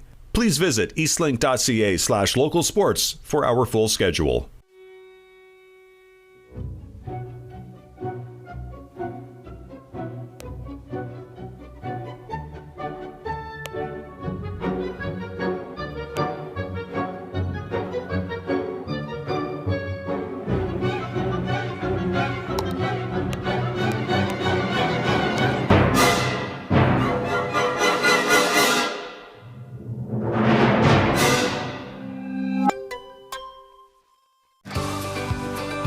Across Nova Scotia, extraordinary stories of immigration unfold. Join us as we uncover what makes their journeys distinct. Here I am, Thursdays at 9:30 on Eastlink Community TV 10 and 610. What is Champions all about? Well, along this journey, I get to go to different parts of Nova Scotia, connecting with extraordinary youth and showing that to you. Champions, Tuesdays at 8:30 on Eastlink Community TV 10 and 610.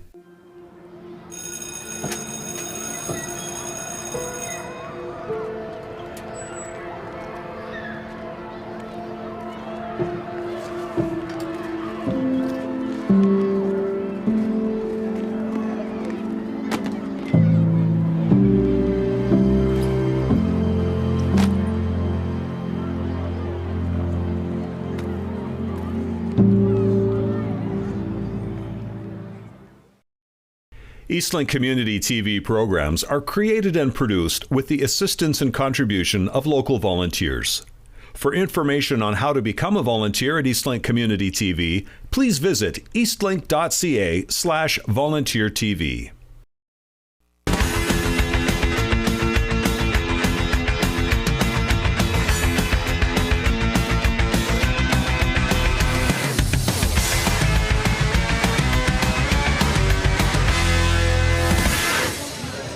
Welcome back to Citadel High, and all year long and including this weekend, we have seen some incredible plays on the court in both our boys and girls coverage this year. So we piled them together, and now take a look at our top 5 plays from the girls and boys side. Got the ball back. Can't get it down. Throwing it down is Jacoby McDonald. Jackson. Back up to McDonald. His second dunk of the night. 15 points, Jacoby McDonald, as he takes flight. Their Eagles, they fly. What a sneaking a takeoff, Jacoby McDonald on his 3rd dunk of the night. 19 points for McDonald. There, Harrison Norman.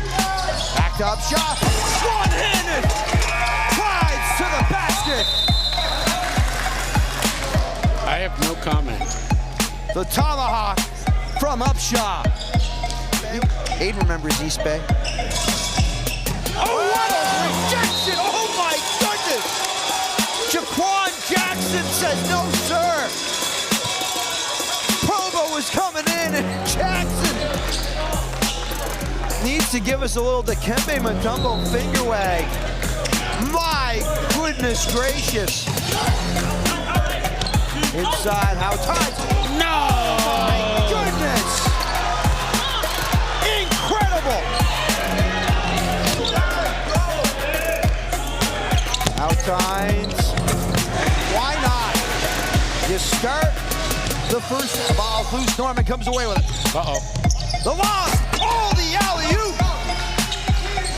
Flying in is Amari Upshaw.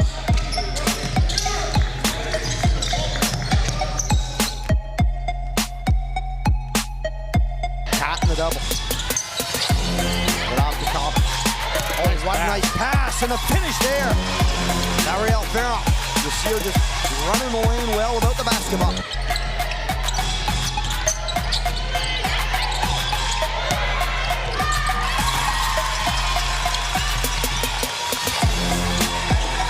I can see somebody saying their favorite animal is a cat or a dog, but back to Quinn Johnson.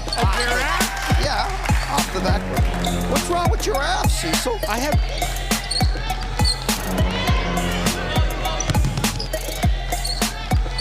Stolen away.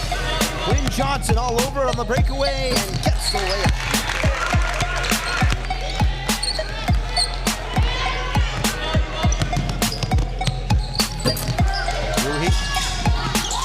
Stolen away by Beals. Beals. Drive. What a pass! And the conversion! My goodness! Gibson, the recipient of the behind-the-back pass by Teeny Beals. And we want to see another look at that.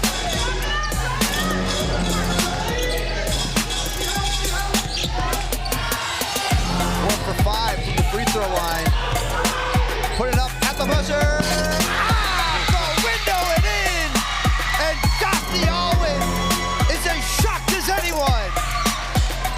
What a reaction from Alwyn. That was perfect.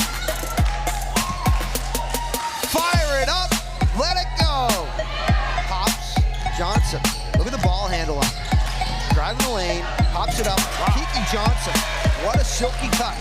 Opens the game with 2. That's what you call a power forward move right there. London. Nice pass. Underneath. There. Kiki Johnson. To denial. Working on short.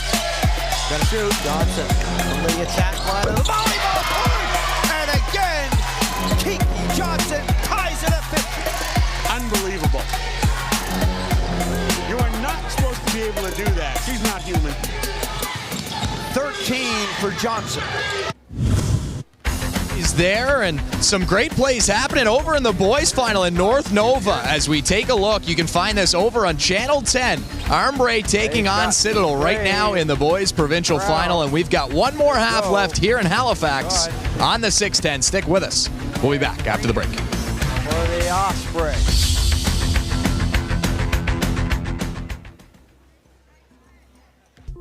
When visiting Halifax, smart travelers choose Future Inns. They offer comfortable rooms, the Redwood Grill, and conference spaces for up to 125 people. A great location with tons of parking. Future Inns, Halifax Hotel and Conference Center. Proud to support this program. What is it? It's an Eero. What does it do? You know, the Wi-Fi. They guarantee the Wi-Fi will work all over the house. Who's they? So, how does it work? Well, they give you as many as you need for free. You don't even know, do you? No. For whole home Wi-Fi at the speed you paid for, guaranteed. Highlights from that first half. Cecil, that first quarter was back and forth. Punchers, trading shots. But a pull away here. Ayla Williams, again, grade 11, making things happen. Nice interior passing there from Horton.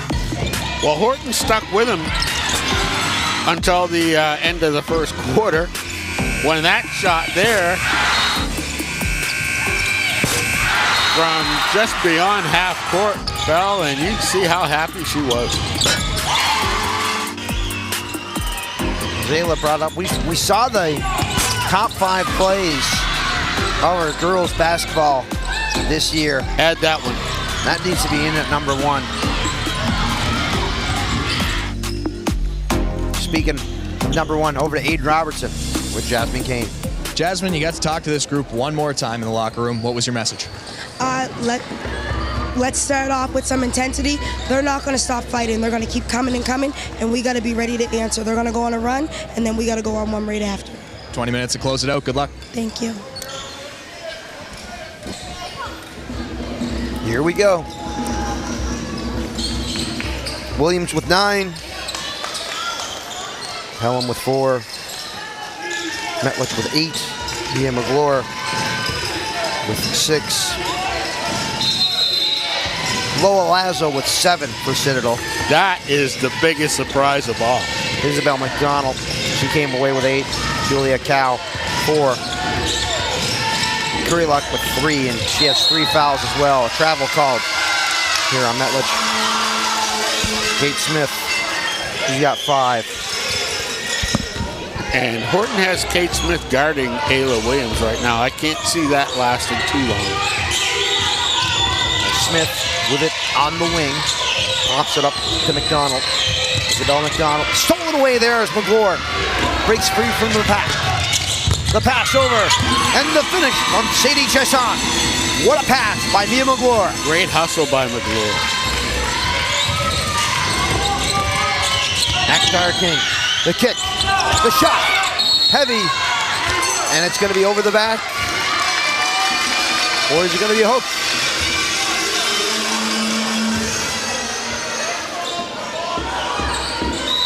Goss is getting called for her second.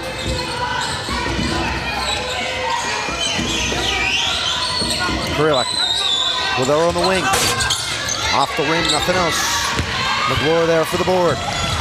Outlet, Williams, step back for a long 2. Doesn't fall.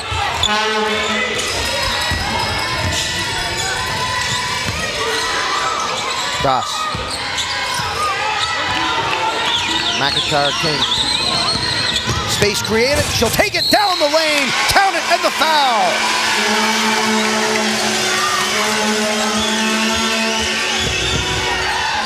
Sadie Chesson picks up her 3rd, but what a take.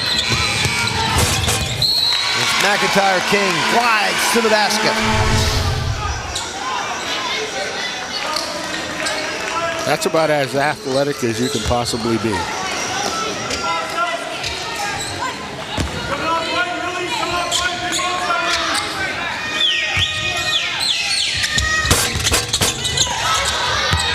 Off the miss.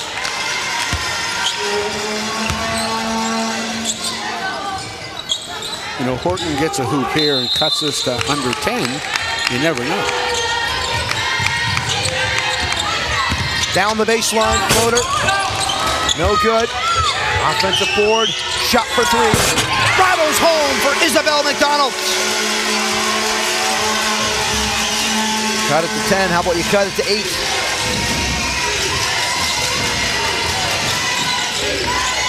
Put on the wing. Doss inside of the double. Travel called.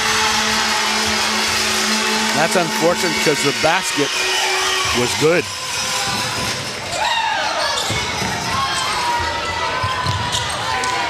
Here's that run that Coach Kane was talking about.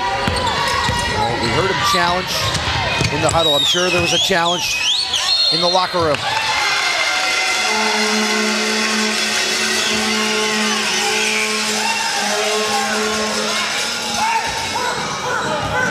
Metlish picks up her first personal. 3 quick fouls against Citadel here with under 2 minutes gone in this third quarter. McIntyre, King, short on the shot. Williams fighting for it. Loose. McClure comes away with it. Doss back off the backboard. Metlish, and it's a one and done. Been a lot of them. McDonald to a cow, draws the double. McDonald now down the baseline. 1 step, 2 steps short on the shot. Load of it off. Laura Doss pops it to Williams. Inside. Swatted away. What a block. Again, Eva O'Brien. I believe that might be your 4th, maybe 5th block of the day.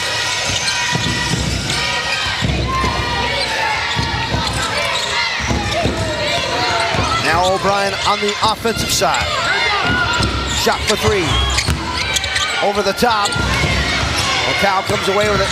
No iron drawn. That goes off the rim. And that is going to be Lillian Pelham coming away with the board.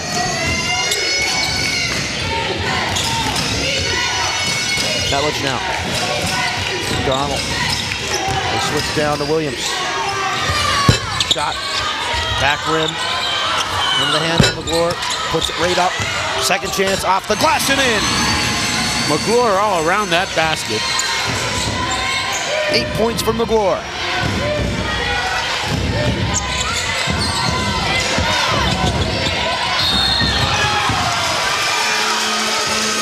And a foul called.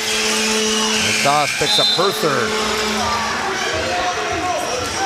Bryn Feeney and Leah Allison check in the game for Citadel.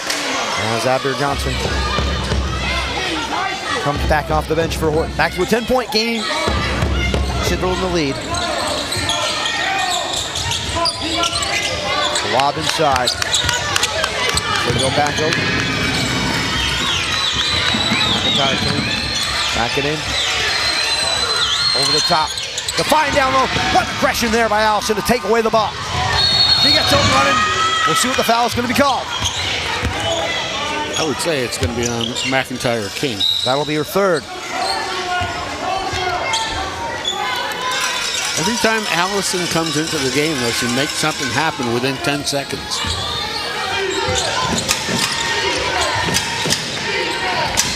Metlish now.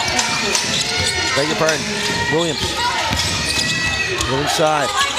Underneath Allison, the block there as Abner Johnson gets in on the block party. Long outlet into the corner. McIntyre King off the rim. Rebound. The attack. Kick. A cow. Heavy. And it's going to be end up to Metlish. And a foul 92 feet away.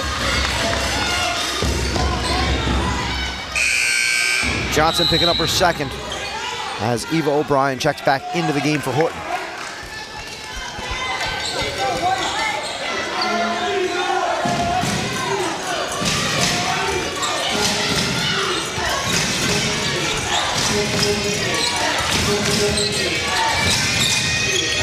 Screen set for Williams as she backs herself on O'Brien. Ooh. A little bunch up there for the Citadel offense. Allison tips it around.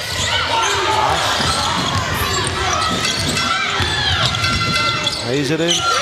Williams, catch, shoot. Finish. Putting in an offensive board. Off the foot. It's going to stay for Citadel. Smart move by Metledge. Toss it off somebody else's toe. Saw the shoelaces of Isabel McDonald, named right for the heart of the sneaker. Sneaker heart.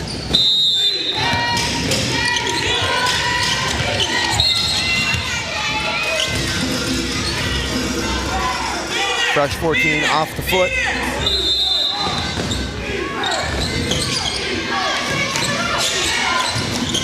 Williams, count it for three. Second three of the game. This one from within a little bit more closer range. A cow. Inside. Spin one way, the other way. And a foul call. Or is it travel? Well, we've got to travel.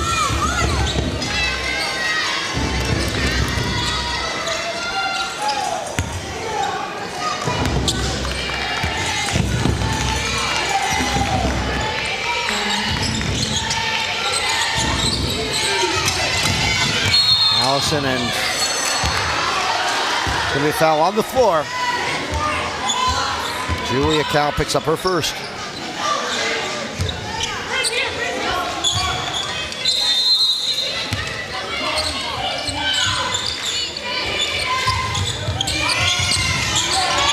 Williams just short, and it's going to be a rebounding foul underneath.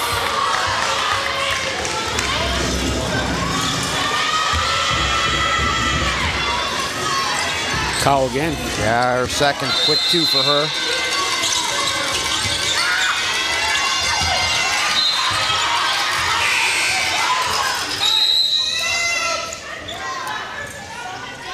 McIntyre King back into the game now for Horton.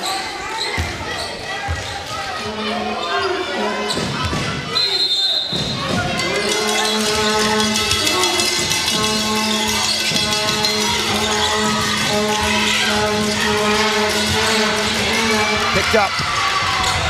And the fight continues as Horton looking to chip into this 13-point deficit.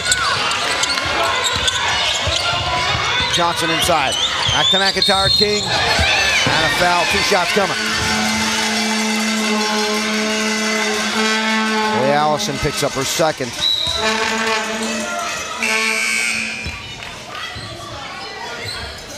So Olivia McIntyre King finds herself back on the line.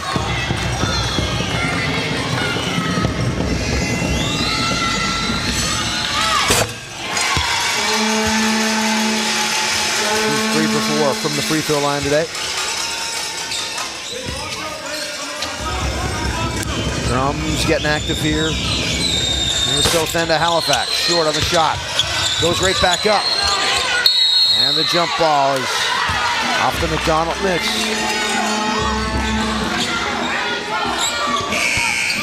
McDonald a bit on the frustrated side. Autumn Currylock back in the game now for Horton. They are looking for some big threes in range from her.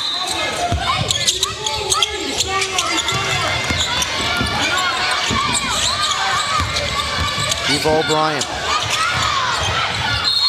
And McIntyre King's going to get called on the travel.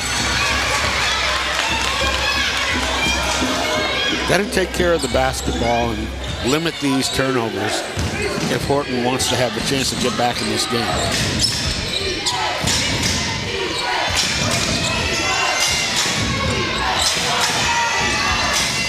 Williams, back to McGlure. McGlure inside. Just couldn't get him to fall. Headman. Throw it up at the net. McIntyre King gets 2 shots.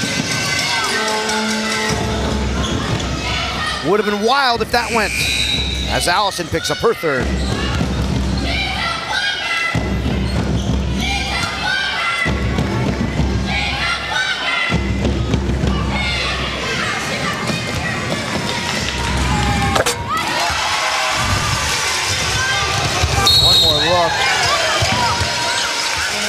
Went down hard, too. The contortion of the body. The spine is not supposed to bend that way. Well, that's why I always say anybody who says that basketball is not a physical game has never really played the sport at a high level.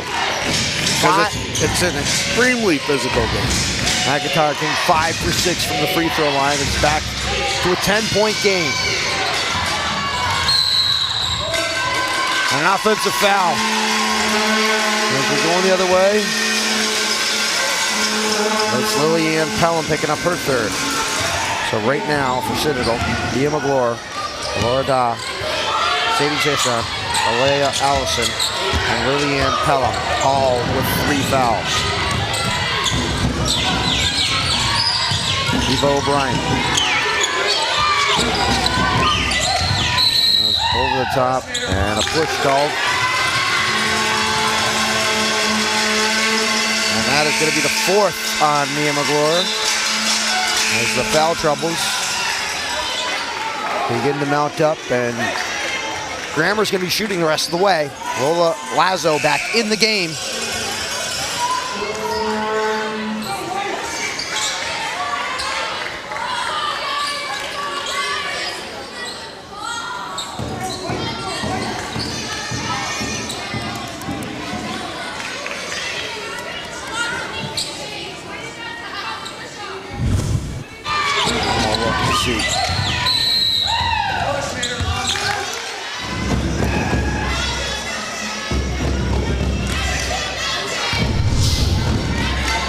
Donald for the line, 4 for 4 from the line today.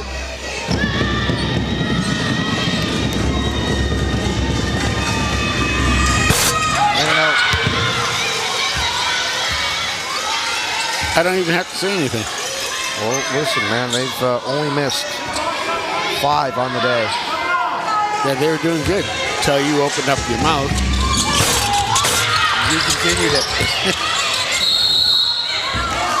And the jump ball.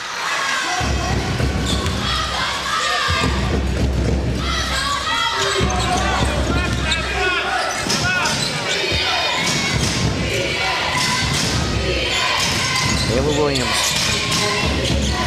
Looking to convert here. Metlich up the top.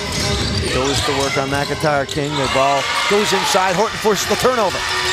He was looking for Pelham. Had her open briefly. With O'Brien. McIntyre King. Count it and the foul! What a take to the hoop!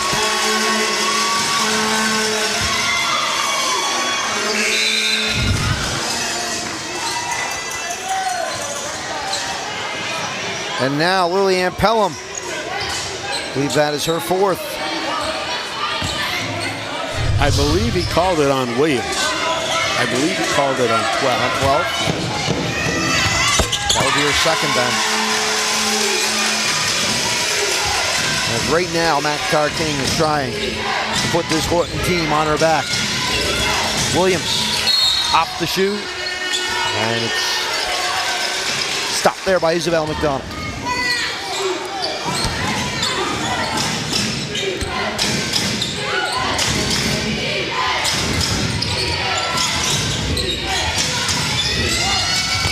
Over to the corner for Williams. Taylor Williams inside. And a travel call on Aurora. Seen a lot of those today.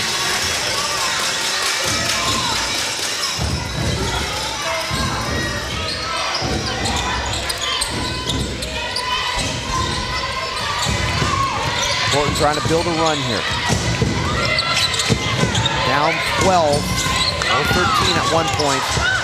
Nice. Underneath. Offensive charge called. As Lola Lazo plants the feet. One more look.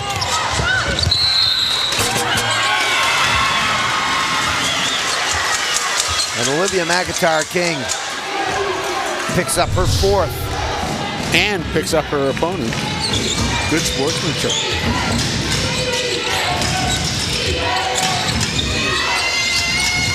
Laura off to the bench after taking that one, but underneath the hoop. Sadie Jason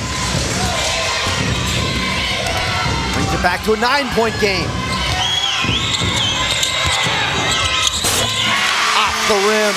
What a play. Kate Smith. Horton needs to see her get active. 7-point game. Netlich inside. The rebound to Smith. Headed to 5 here.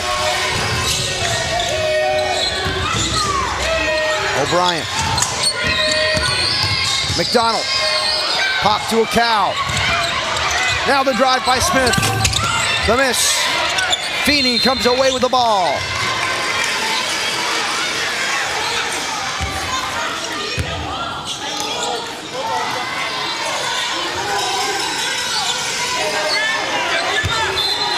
Horton out of a jump ball with possession, and this is a critical one.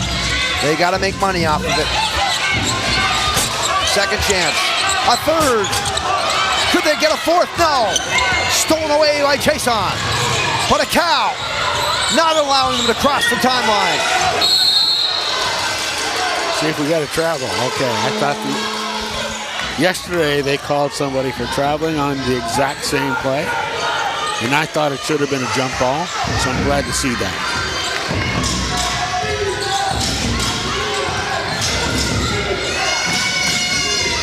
Laura. Touch inside. As the Horton team collapses and steps on Chason.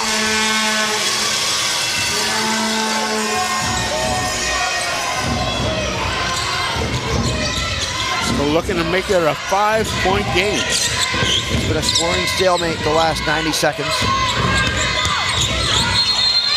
Travel called on McDonald.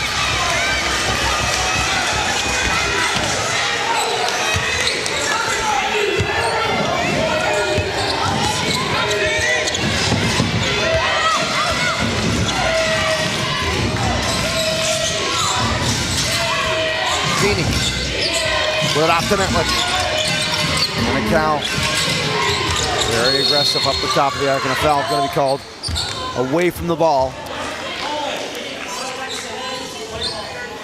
Kate Smith picks up her first. And that's going to be shooting for Citadel.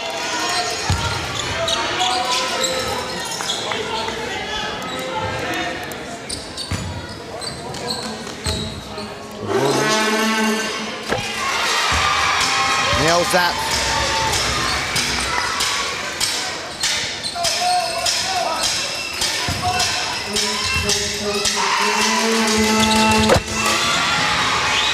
Converts on the second.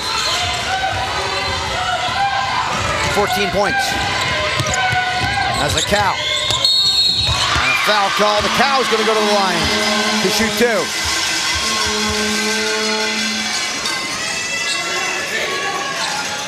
Ayla Williams picking up a third.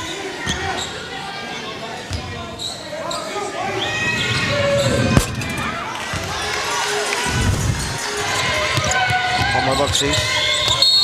Yeah, there was definitely a bump on the shot attempt. No question in my mind.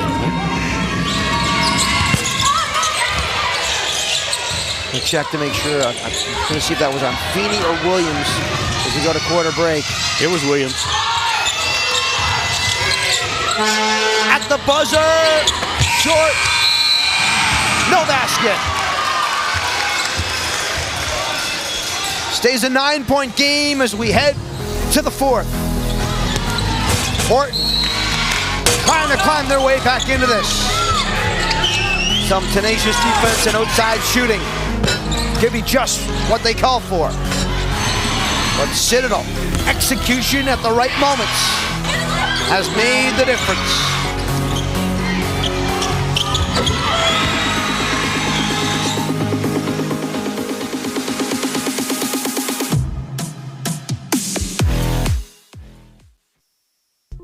When visiting Halifax, smart travelers choose Future Inns. They offer comfortable rooms, the Redwood Grill, and conference spaces for up to 125 people. A great location with tons of parking. Future Inns, Halifax Hotel and Conference Center. Proud to support this program. From neighborhood events to local traditions, Eastlink Community TV shares the stories that make your town feel like home. Tune in for familiar faces, must-see moments, and feeling connected to community. QMJHL Friday Night Hockey on Eastlink is presented by CarStar. Eastlink Community TV is the home of QMJHL Friday Night Hockey. Peyton Kelly, his first in the queue, scores! Nathan Lee stays red hot. What a goal and what a first! Kuliakovic! The Cape Breton Eagles take on the Charlottetown Islanders Friday, March 13th at 7 p.m. on Eastlink Community TV 10 and 610. Our fourth quarter Eastlink player profile, Julia Cal, the grade 12 guard listed at 5'4". Her favorite team, the Canadian women's soccer team, and that is a theme for her. Her favorite athlete, Leah Adams, who's a fifth-year captain of the Acadia Axe women's soccer team. Favorite food, lasagna, and her future goals to play professional soccer. She's going to go on in the fall and play with the Axe women herself. And guys, she can do it on the court and on the field. Love to see it. Favorite food?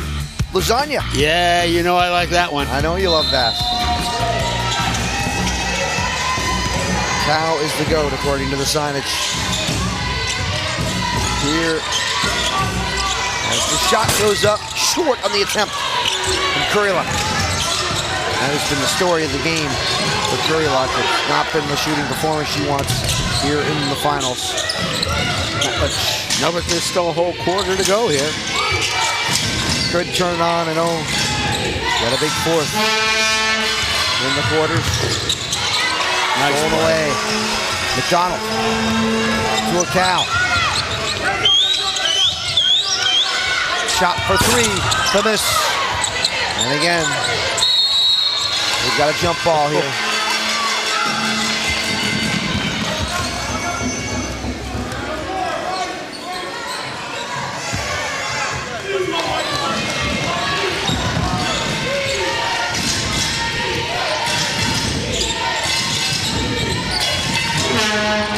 Inside, Williams swatted away. Is that O'Brien again? Eva O'Brien putting together a defensive game tape right now. And again, it's clean. I'm going to start calling her Matumbo. Inside the floater. That much won't go. And over everybody is McDonald coming away with the ball.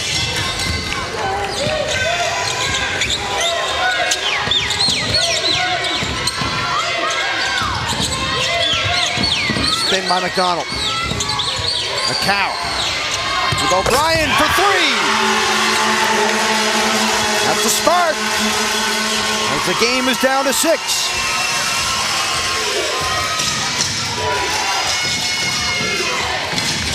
Feeney. Williams to answer. Wow. And she does. Third three of the day. A Cow. The pass to McDonald. As they collapse on her in the key. Inside. Isabel McDonald. Saved. And a foul is going to be called.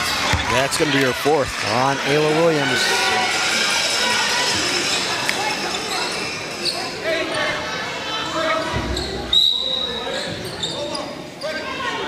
Mia McGlure checks in.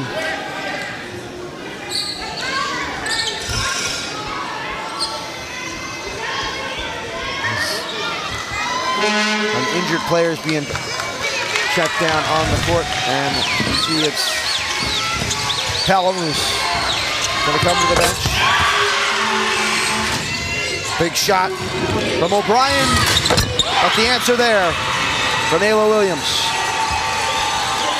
See, Sunflower, you have to think that every university coach in the AUS is taking a look at her saying, can't wait. Listen, you want to talk about coaching right now, and I know we've got Jasmine Kane and Jeff Lockhart both up pacing the sidelines. We got a shot, McDonald for three, the miss. On the other end On the other side of us is Bev Greenlaw. And old habits die hard. He's down in his coach's stance. He has been in coach's stances. He has been hanging around our scaffolding. It's like he's back coaching the AUS. Citadel, the steal. Williams, the fast break. And she lays it in.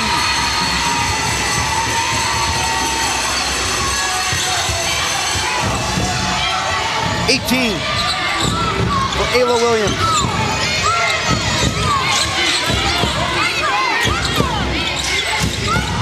A cow launches off the glass. Underneath, McDonald goes up. Off the top of the backboard. It's loose. Where's it going? Horton ball. That shot by McDonald was something else. It went high up off the glass, hit the top of the backboard, and then I thought it had a chance of going in. Olivia McIntyre King checks back in the game.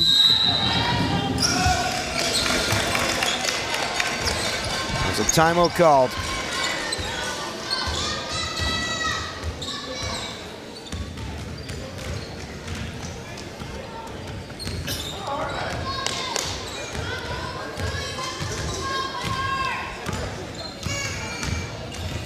And just play. We're in our heads too much and we need to be able to just play. All right? Mia, 4 is a non-shooter. She's gone off now. Okay. She's subbed out. Okay. 5 back on. You have Olivia? Switch it. She can't guard Olivia. Okay. You can't be on Olivia. Okay. You got it? Yeah. Yes. No, Mia. She can't. Right? We got to lock in and finish around the hoop. We're fine. Okay? We're not panicking here. Let's go. Come on.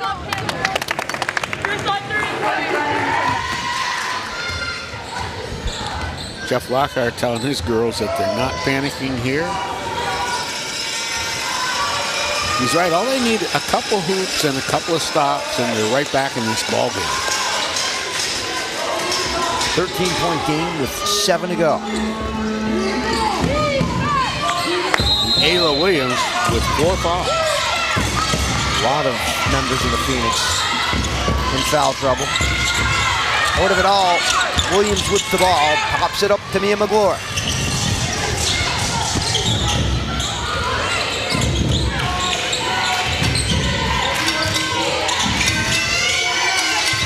Bounce pass inside. Jason. Metlin. Step in from the elbow, no good. Rebound there. And it's going to be a steady dose of Eva O'Brien. Down the lane and down the stretch. With Horton. He's coming out with this comeback. Isabel McDonald is going to be a start.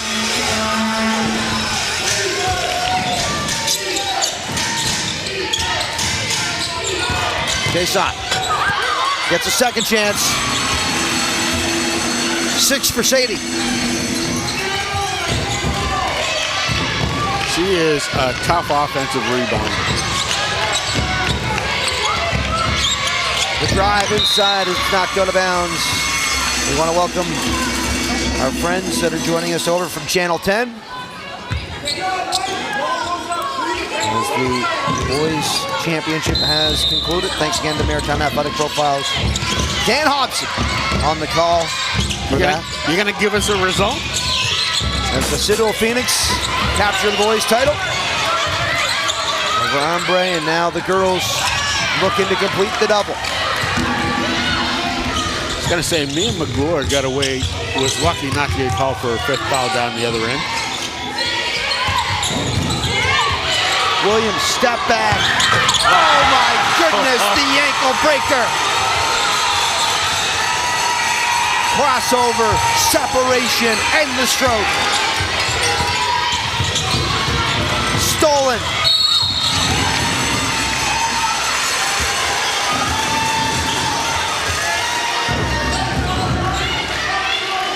Two shots coming for Metlich. And a timeout called by Horton. You know, that shot there was almost as good as the one from half court. It really was. Ayla Williams, we got to have another look at that. We don't need to go. If the clock winds down to 10, make sure we're getting in red. Whatever guard has the basketball, bring it out. Make sure we're going into red. Next time down, we need to get a defensive stop. Talia's going to make these foul shots. Then we're going to get a stop defensively, and we're going to finish this game off. Right? No fouling. You can't hide. Okay? You have 3 guards out there. Don't hide. Yeah. Right? Make Ayla hit that. Well, it's better than giving up layups. Right? So overplay, make them shoot, get a rebound, and go. Okay, let's go. Finish around the hoop here. Let's go.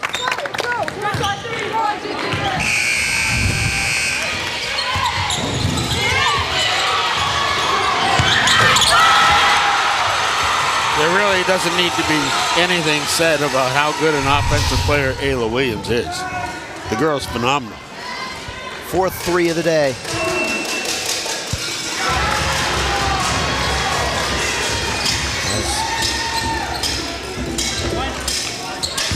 Metlich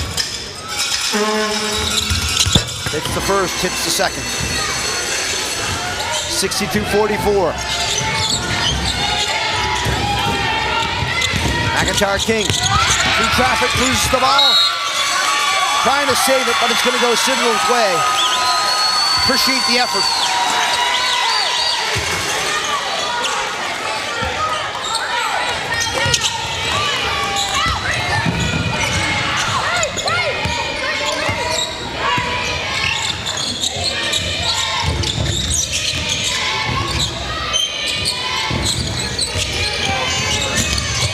Drive inside, Williams. The pass, no iron. Got to put it up. At the buzzer of the shot clock, Sadie Chason bails the team out. And they're up by 20. She went scoreless in the first half, 8 big points here in the second.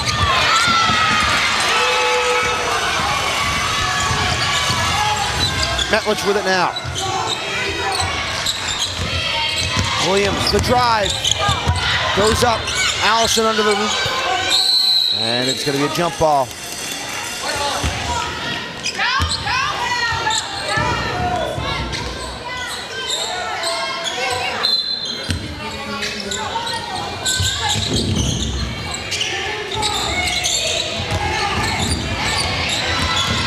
Metlich down the wing. Nice pass. Oh, and again, Sadie.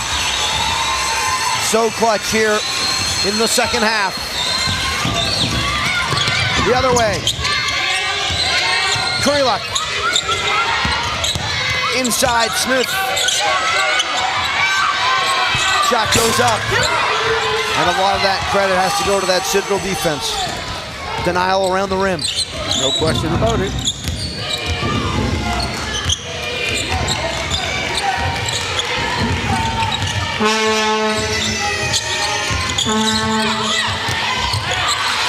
Sliding away another block from Eva O'Brien. That's going to be at least 6. Inside, the give, the go. 2 shots coming as McDonald runs the floor well.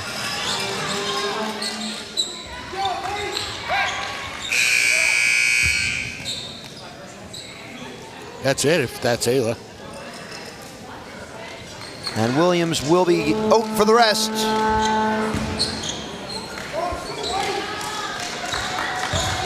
Well, she's earned a rest. McDonald should have the first.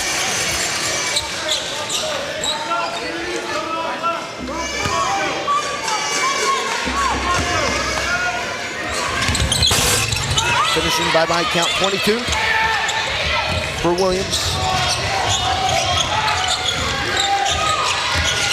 And Mia McGlure has it in to chase on, and she's been executing so well here on the stretch. This time called on the travel. I think Aiden's going to have a pretty easy time with the player of the game selection. I don't know, man. Oh, you don't? I think we knew what we were going to expect with Ayla Williams, and yes, she deserves her mic time. Lazo? I'd like to hear from Lola Lazo, especially in this stage of the season, this stage of the tournament. Nobody expected her to even play a minute. I know, and we've done the double dip a couple times.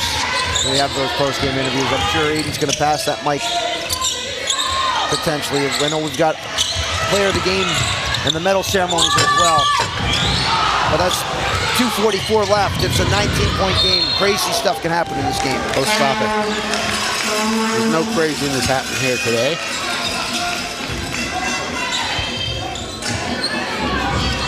Other than you with your green glasses on. We've called games all year. It's the first time you've attacked me for my glasses. With your Miami Dolphin glasses. First time you've attacked me for the glasses. As Isabel McDonald converts. It's a good thing I like you with everything you've said about me over the years.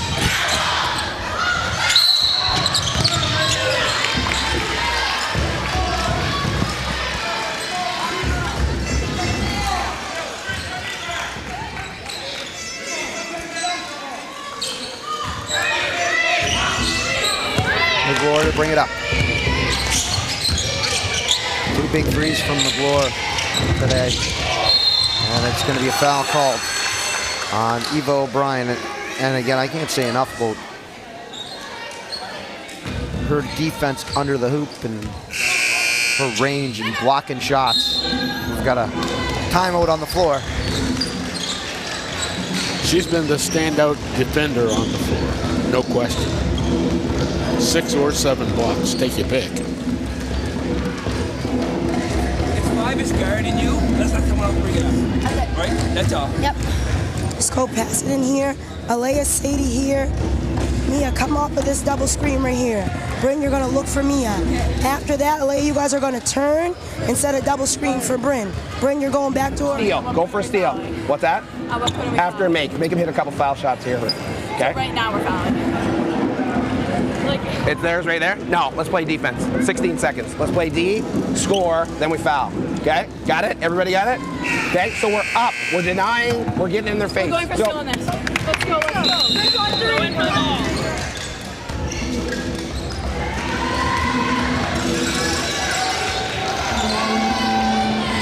Jeff Lockhart is amazingly positive at this point. You got to play to the buzzer, Cecil. You got to play until that horn. It's Feeney. Inbounds to McGlure. And Isabel McDonald trying to force McGlure to the timeline. All over. McGlure flips it up. Back the other way. The steal by Mia. Oh. And the foul.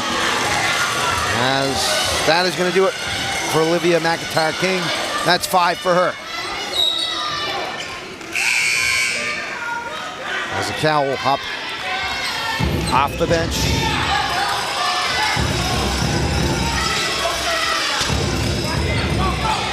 I got McIntyre-King finishing with 10 points today. She'll be back next year, grade 11. And seniors here.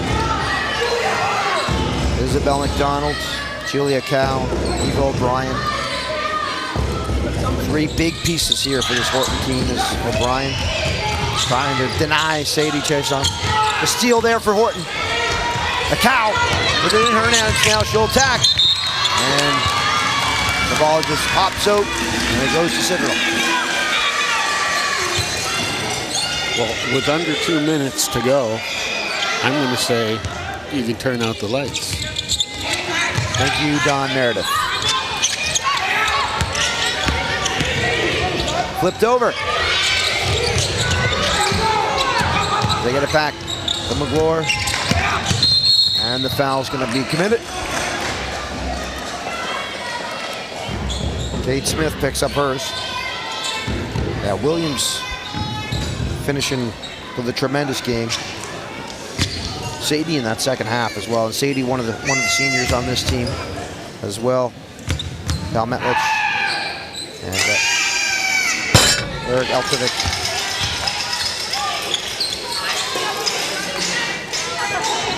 Oh, they want the 6-7.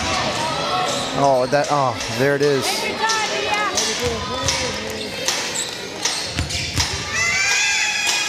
Can McGlure put it on the board? No. Rebound. Oh.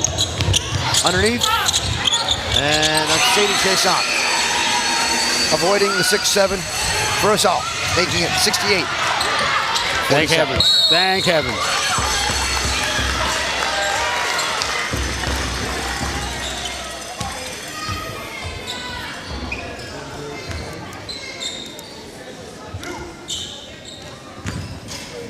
It's been a long time to come back to this point for Citadel girls basketball.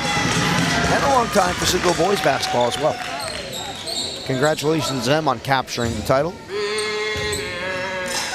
Well, these ladies here for Citadel, they lost 4 games in the regular season, and I think early on in the year, nobody expected them to be in this game.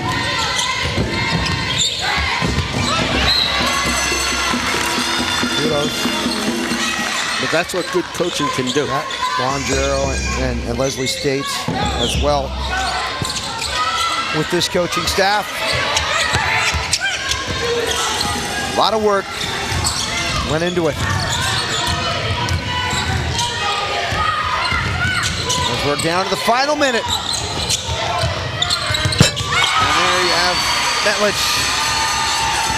Was that a 3? That was a long 2. And if you're Metlich, you don't shoot again, you'll leave your high school career on a make.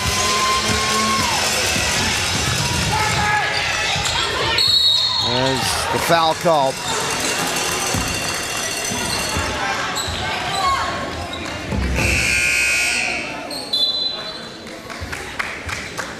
That's 5 on Curluck.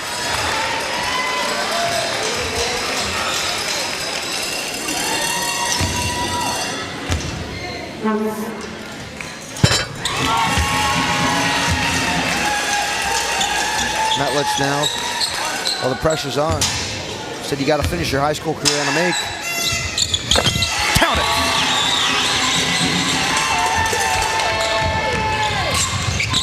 McDonald launches for 3.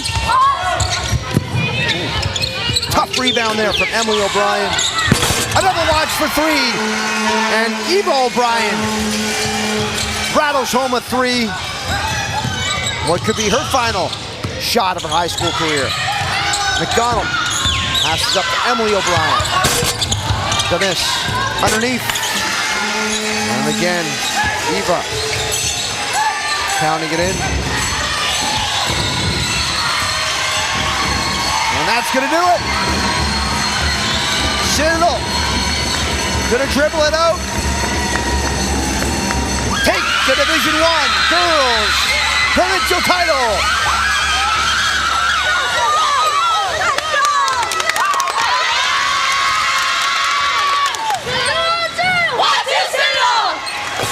A 20-point win over Horton here in the finals. They did it in the city playoffs in this gym. They did it in the provincial playoffs in this gym. The banner is not going anywhere. I did not expect this to be a 20-point margin of victory. Our play of the game. Crossover. Ankle breaker. Ayla Williams wrapping it up.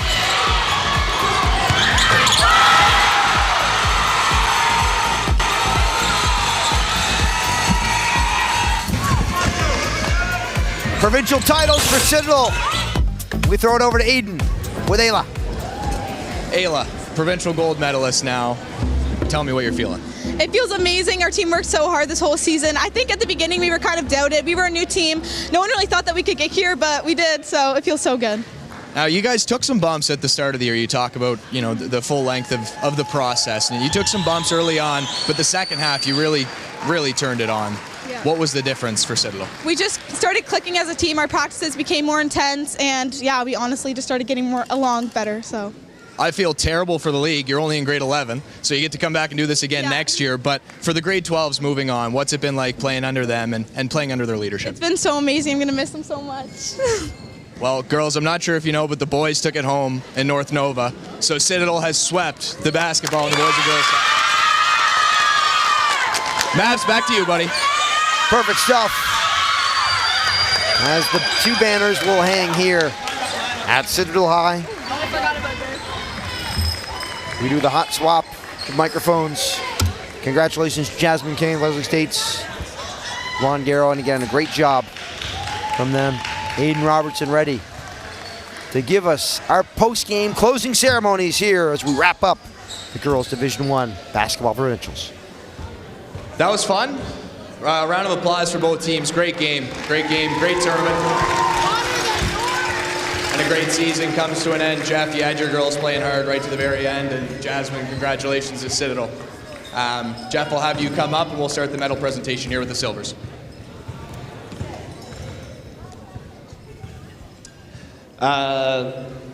First off, Isabel McDonald.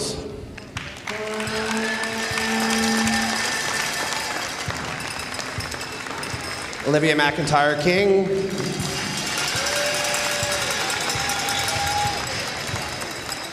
Abby Johnson.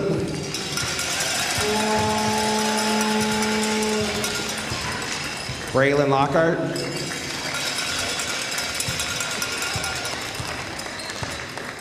Oakley Eaton.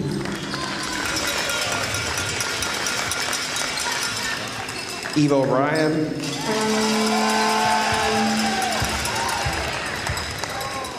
Claire Fletcher.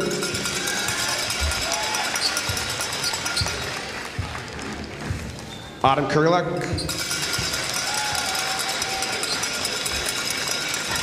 Julia Cow.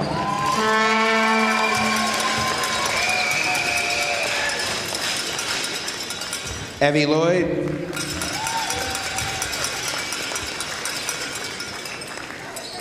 Emily O'Brien.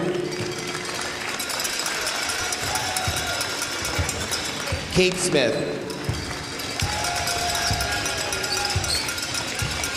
And Grayson Parker. And the head coach, Jeff Lockhart.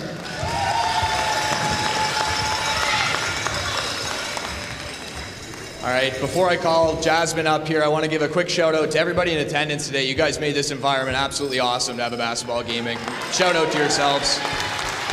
We had drums, we had pots and pans, we had bowls, we had spoons. It was unbelievable, and the girls, I'm sure, really appreciated that. So shout out to you guys. Jasmine? Coach Dean. Come on up, present the gold medals. All right, first we have Fanula.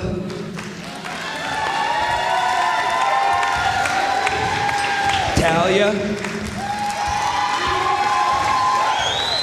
Sadie.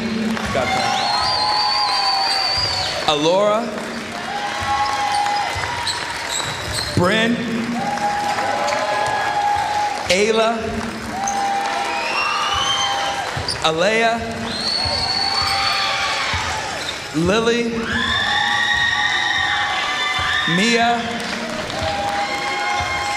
Julia. Lyric.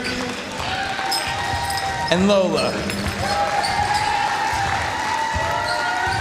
And the lead assistant, Leslie States.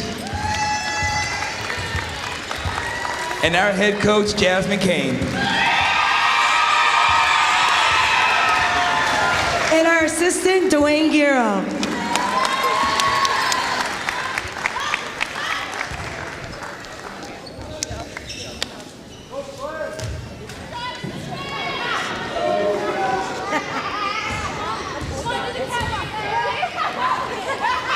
All right, now if we can have the Citadel captains come up and accept the banner.